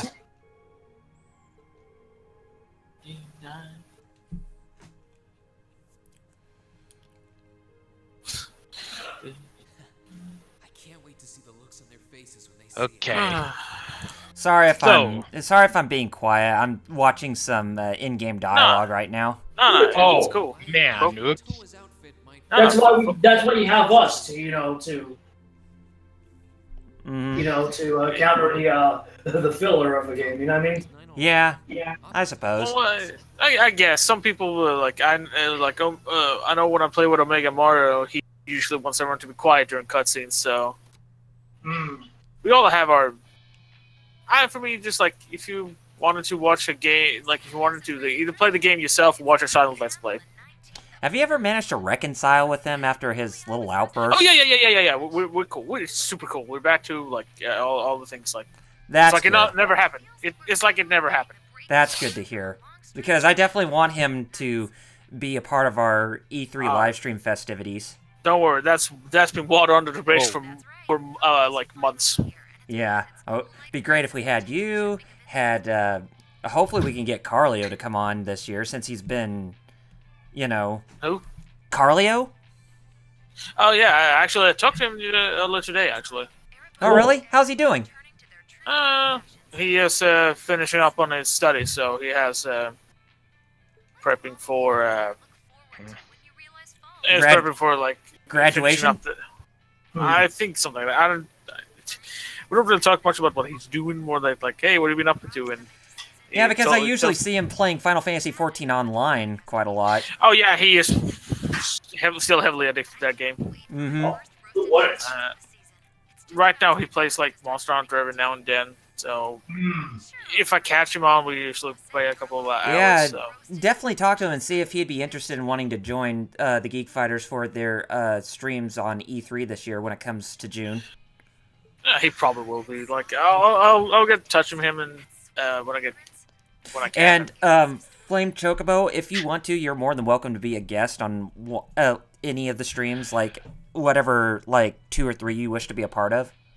Oh yeah, I'm probably just gonna go with the Nintendo side. Okay. Yeah. That'll be fine. Yeah. Probably. I mean, you're probably gonna see me Sony or Nintendo. Which is disappointing because Nintendo once again is doing another recording. Video presentation. Yeah, I mean, I'm probably gonna be more on the Sony one because the one Nintendo do is I probably would watch it by myself in that case. That's the sad thing about Sony because I hope they have a good one, but I'm not that hyped because I kind of. Oh yeah, because what you told us. Mm-hmm. Yeah. I mean, we all have. I hope it's not a bad show. Don't get me wrong. I don't want to repeat freaking PlayStation experience last year in 2017, but I'm hoping for a good show. You know what I'm saying? Because PSX 2017 was a joke. Yeah. I mean, that all should not do. Never hype up your briefings, ever. Yeah. No. I agree. But at the same time, every year there's always something that is just out of fail. I can't remember last year's. Although it was surprising that we heard that Medieval's coming back, even though it's another remake. But that was the only big thing, because the traction that Sony's been having this generation, you would think they would do more ambitious and more risk-taking things than saying, "Oh yeah, we're bringing back an old IP that everyone's been asking for years." Mm-hmm. And now we just realized, it shouldn't be one. There should be other IPs that have been in their vault for years that really shouldn't have remasters. They should have new games after these remasters are good. You know what I mean? Mm-hmm. Oh. I'm hoping with this upcoming Spyro game that's being remastered from Toys for Bob. I hope we get a new Spyro game in the coming year. Like how we're supposedly going to get an announcement of a new Crash game at this year's E3. Mm-hmm. Hopefully. We will see what happens. Because that's my biggest problem with Activision. And as much as I hate EA, I dislike Activision a lot more because, yeah, EA does a lot of scummy things, but at least they try to branch on IPs that they know are successful, whereas Activision doesn't. Like for example, they only stick with COD. Like, where are the IPs that they have? Like with the Tony Hawk Pro Skater series, where's a new Crash game? Where's a new Spyro game? Well, the thing is, Tony Hawk is no longer with Activision. Here's the thing. Yes, you're right, but I found out recently from an AMA that Tony Hawk did required. Mm-hmm. Even though the IP is technically away from them, they still own the IP due to the Pro Skater trademark. Mm-hmm. Oh, man. So if Tony wants to do another game, he would have to do it without the Pro Skater name attached, because that. Yeah, but just call it Tony Hawk Skater Pro, something like that. Bam. Or yeah, he could go to EA and say, "Hey, you can use my license, and we can revive this game." The better game. I don't like Skate. The controls in that I never got used to. Right, but you gotta admit that'd be a nice big feud to Activision, right? Oh yeah, it was still funny, but I tried to play that, right? Yeah, I mean that's. Now the only terrifying thing is that them trying to push microtransactions and loot boxes on that game. You know what I mean? Yeah, now you can have a chance of actually getting legendary Tony Hawk as your character skates. But I can tell you one thing: if you're really itching for a crave for more extreme sports games like skateboarding games, I recommend looking at an upcoming indie release by the name of Session. Ugh. It's in vein of I know you don't like this out, but in vein of like a spiritual successor to Skate. But maybe people like you should check it out. Maybe what you don't like about Skate, maybe you like about this game. You know what I mean? Yeah. So apparently, the Avengers movie is been pushing down the Force Awakens in the box office record. Yeah, that's what I heard too. Yeah, newest Marvel history has already made more than 630 million worldwide. Have I already said good? Yeah. I said again, good. Avengers Infinite War is the new record holder at the domestic box office. The movie is expected to make 250 million by the end of Sunday in the US and Canada, which will make the new first weekend record, surpassing Star Wars by that made 248 million. It's made 380 million from overseas market for a total of 630 million worldwide. That's the biggest global first weekend in the history of film. Damn. Previously, the Fate of the Furious held the record with 549.9 million. That movie. I don't even know what that movie is. Is that from the Fast and the Furious series? Yes, it is. Okay. Yes. I haven't seen since like Tokyo Drift. Dude, no one will blame you. Really, I have not seen a Fast and Furious movie since the first one. Again, no one will blame you. I saw 1, 2, 3, and Tokyo Drift. And may Paul Walker rest in peace. Yeah, may his soul rest in peace. How that happened, I gotta say, for how that happened, we can all agree that was a really freak accident that happened. Mm-hmm. Oh yeah, I mean it was an accident. There's nothing that could actually sometimes shit like that happens. Yeah. But it's, when you hear crap like that happening, it's really depressing when it happens to I will say one thing, I try not to hype myself up, but there's one thing I am looking forward to E3. And the CD Projekt has confirmed that they're going to show off Cyberpunk 2077. Yo, that's awesome. And that is one of the things I'm looking forward to the most. Ooh. Look, I love The Witcher, specifically Witcher 3, the Wild Hunt. Even though it has a really clunky combat, the game is amazing. I am.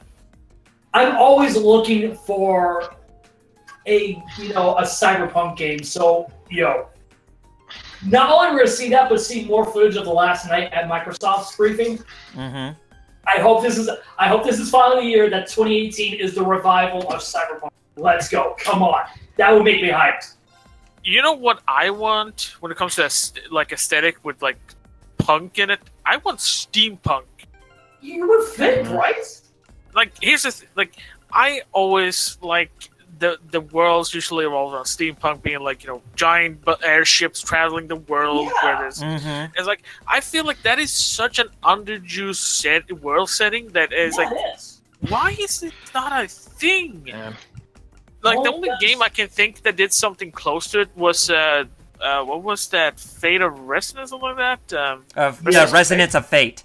Yeah. Yes. Which had like aspects. Underrated. Thank you for bringing that one up, guys. Overrated or underrated? Underrated. Oh yeah, it was underrated. I would say the way this is underrated is because like the combat was very weird in its ways. No, that's a really good to hear that it comes to backwards compatibility with the platform.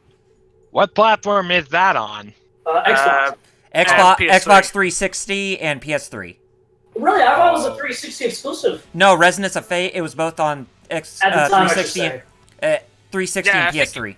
It had a time exclusivity, but then it released on the PS3. But like, it's like I really see, and like even in like any form of story settings, like why is steampunk such an like untreaded, like uncharted area? Why does no one really? You know, I mean, I can't even. Kyle. I'm sorry, Alex. Because if there's one thing I would like to see, you know, we all know that upcoming Fable remake that's happening courtesy of Playground Games, right? Which I will never be able to play since I'm never going to get Windows 10 or new Xbox. True. But what I'm getting at is that instead of going for the basic, you know, typical Euro fantasy setting, I think Fable will work more as a steampunk setting, to be honest. That's a very interesting theory when you put it that way. Well, not only that, but it'll be the best way too, because it would separate, you know, Playground's, you know, term of the franchise compared to the originator, which was Lion. Okay. I mean, okay, so I was searching through Google just to see if there were any games that I could remember that use steampunk as a setting.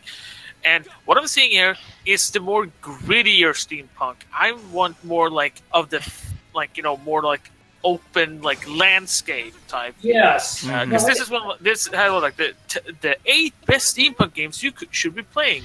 Dishonored. It's number 1. That's right. It's no particular honor, but like sort of yes because of like the uses. But I feel like that is a way too dirty steampunk. It's like, you know, well, let's not forget, Alex. Like, there was a point where post-apocalypse was considered, you know, a rarity too in gaming. So I know, but like I would say, like the style I kind of want is more like BioShock Infinite had.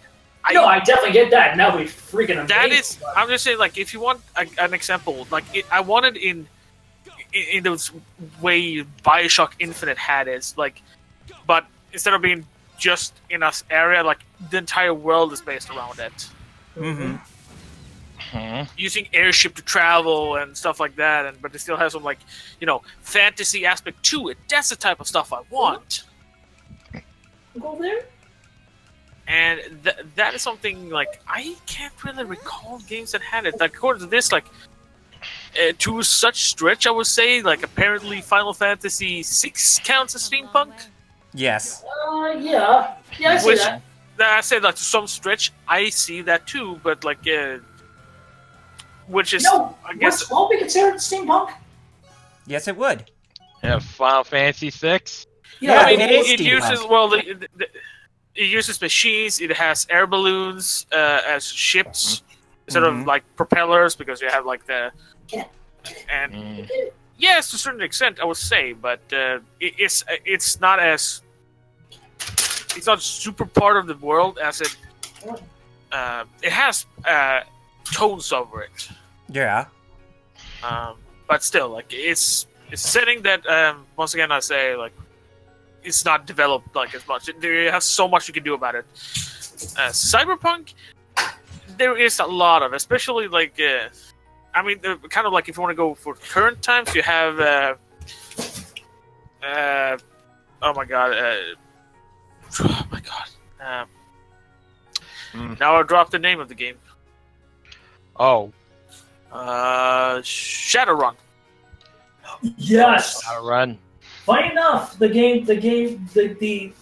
the pen and paper that introduced me to Cyberpunk. Funny enough. I mean, I played the game that came out through the Kickstarter campaigns. Yes. And I love the setting. Like, I wish I knew people who like would have like actual like pen and paper D&D or like stuff like this. I would totally play this. Mm-hmm.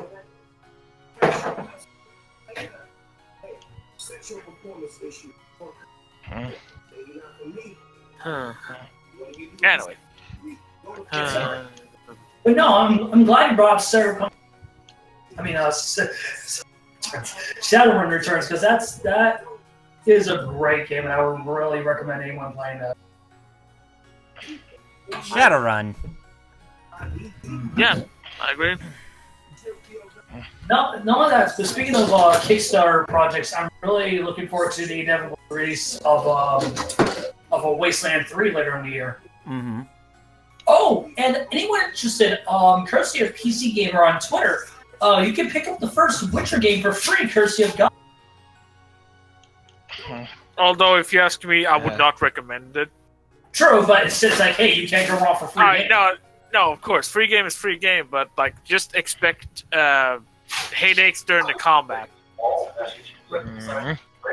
As much as I do enjoy, like Witcher, like the Witcher 1 game, as combat is awful, clunky, and quite frustrating in what it wants you to do. Mm-hmm. So, but hey, give it a try. You might like it if you can pass that. The story I've heard is pretty good, actually. Because sadly, it's a very archaic system with the original game. Mm-hmm. Yeah. When you compare it to say like even 2 or 3 in the series. I mean 2 took away. Okay, the thing is that the people who don't know about it is that 1 has this weird combat mechanics that you have 3 different stances to fight enemy types with. That you need to constantly switch between, and it can get very frustrating as you play with it. Yeah.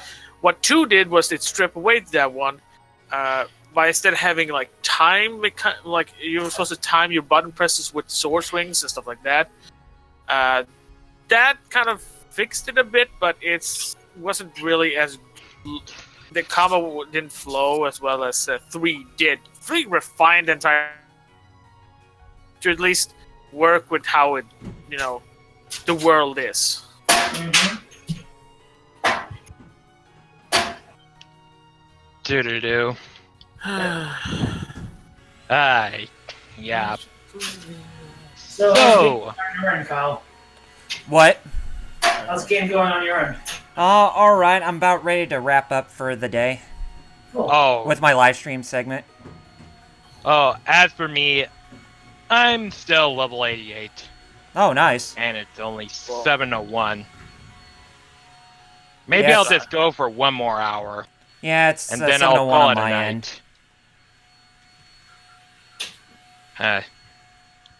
Yeah, if it crashed on my end, I apologize. For some reason, Twitch just crashed on me. So. Oh, well, that blows. And if you hear noise in the background, I got someone vacuuming. Oh, yeah. I actually haven't heard much in the background. Oh. These background noise. Yeah, we heard nothing, so don't worry, dude. So we're still waiting on Elliot and Crow then. Yeah. Looks like they nearly I mean, I had that really happen to me. Namely, my grandma just come into the guest room just to talk to me and stuff. And that's why I have to mute my mic whenever she comes in. Right. Understandable. Well, be that as it may, we just have to leave it to them for now. Still, I'm surprised by what the instructor said last night. What do you think she's cooking up this time? Gonna go. You gonna go ahead and log off? Oh, no, I'm not. I'm just gonna keep on going. Oh, okay. That's cool. You saw the game, yeah. Yeah. Yeah. Pretty much until it reaches 8 o'clock. I'm level 89. Oh wow. Yeah, it's really easy to level. Pretty much, yeah, this game has come a long way. But yeah, probably back then it was, as I said before, it was basically hard to get into. What I mean by is that these mobs deal higher damage to you. Right. But nowadays, it's probably so easy to level. I mean, you gain more EXP. Hence, we got this server which minimizes microtransaction, which these MMORPGs are infamous for. Oh yeah. Yep. Yeah. Also, this minigame again. But yeah, like Kyle, thank you for introducing me to this game. Because once I have the money to, I'll definitely check out Trails of Cold Steel. Definitely. And if you play through it and if you really like it, then get the sequel. Well, to be fair, from what I've been seeing, it looks like it's something that's right up my alley. Because I haven't played Persona 5 yet, but it's funny that the game that you've been playing that has implementations from that series. In some ways, I feel like it does better in this game than the series that originated, if you get what I'm saying. Yes. You're all right about I'm not that. bashing Persona, but it's not my cup of tea. And something I could say even more if its so-called main series, Shin Megami Tensei. Like, I like the games for what they are, but they're not my, you know... Right, they're not up your alley, basically. Oh, shit. But anyway, I'm already off the game, so I'm going to go ahead and plug on my end. Hope you guys really enjoyed my live stream. I know it was kind of spur of the moment that we managed to get some guests here at the last minute, but hey, I really enjoyed, having the company for once. Yeah.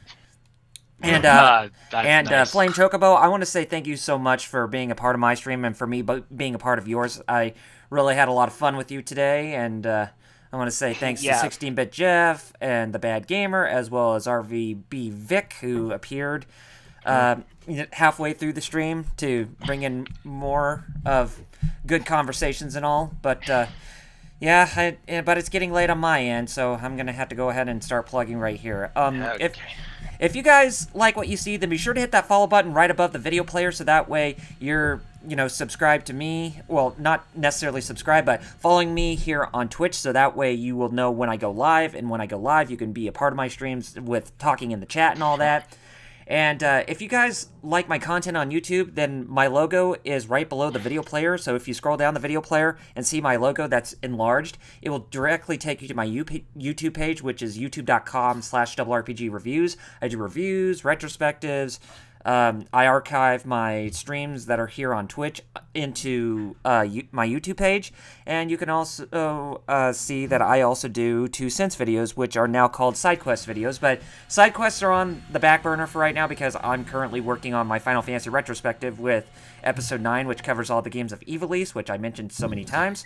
And you can also follow me on Facebook and Twitter. My Facebook fan page is facebook.com/RRPGReviews, and my handle on Twitter is @RRPGReviews. So whichever social media site you go to the most, you will be sure to get the news feed from whatever I announce on either of those sites, because both my Facebook and my Twitter, they're linked to each other.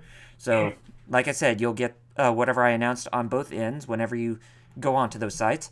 And so yeah, that concludes me with another weekend of Trails of Cold Steel goodness. And like I said, I want to thank FlameChocobo for having the opportunity. I want to thank you guys as well, Jeff and Alex and Vic, for jumping in. And it was definitely a lot of fun. So yeah, be on the lookout for this Friday, guys, when we will resume Trails of Cold Steel, and we will actually get on to our next and last field study session. The last field study session of the game. That's nice. Yeah, so we're inching closer to the end of the game. Oh, wow. Yeah, so I assume that next weekend's not going to be the end of the game, or this coming weekend's not going to be the end of the game, but... The weekend following that weekend, I get what you're saying. Yeah, but it's going to be the weekend after that. So Embrace yourselves, guys, because the end of Trails of Cold Steel, my playthrough series, is right upon us, and I've had a really fun time playing it with you all. So anyway, guys, I'll see you next week, and you all take care of yourselves, and stay gold. This is RPG signing off by saying Godspeed and game on, gamers. And by the way, before we leave, I will show the Road to E3 2018 trailer once again for your pleasure. You know, just in case you missed the information. But anyway, guys, take care of yourselves. I'll see you next weekend. So, peace out. Hi-ho, gamers and Ferneds everywhere. This is RPG here with a very big announcement directly to you. Next month is the month of May. And you know what that means? That's right. It's that time of year again, where the Geek Fighters will bring back our Road to E3 series as we approach Gamers Christmas for the 2018 season this June. You probably are going to wonder to yourselves about what days we'll be having our Road to E3 2018 episodes, who we are going to cover, and when the times are going to be held. Don't worry about that, as you have come to the right place for that juicy info. Our Road to E3 2018 festivities will start off on May 11th at 5 p.m. Eastern, 2 p.m. Pacific, as we'll cover our predictions on Microsoft. The next week on May 18th at the same time, we'll cover our presaging on Sony. The next week after that, on May 25th at the same time, we'll see us giving our prognosis toward Nintendo themselves. And the final week on June 1st at the same time sees the Geek Fighters bring in the augury on third-party companies. It's during these times every year when we ask ourselves, is Microsoft going to hit it hard with more Japanese support? Will Sony show off or announce the PlayStation 5 during their press conference? Does Nintendo have a new beefier revision of the Nintendo Switch in the pipeline? Do all third-party companies have a bevy of new software to entice the masses on all platforms in the future? Those are just some of the questions we ask ourselves and predict when times like these are about to hit off hard. But you'll just have to tune into these times to see what all we ask ourselves and what we surmise will be at the big event. If you want to keep up to date on when we go live, then here's a big must that you should do. Hit that follow button on our Twitch page, which is twitch.tv/thegeekfighters, so that you can know when we'll exactly go live on those days, aside from our days when we live stream our play sessions on games we like to riff. That means more support from you will mean that we'll continue to provide you all with great content that you won't find anywhere else. Finally, for all who are anxious about what our schedule is going to be for E3 2018 in terms of the press conferences, stay tuned for more details in the middle to late May, as we'll have everything finalized by then. E3 2018 is going to be another barrel of fun for Fighter Chaos, 16-Bit Jeff, and myself at the Geek Fighters, but the fun only gets started 1 month before the main event with our Road to E3 2018 series on Twitch. Take care of yourselves, everyone, and we'll see you during these times in the month of May, as E3 2018 is slowly crawling up from around the corner. This is RPG signing off by saying Godspeed and game on, gamers. Peace out!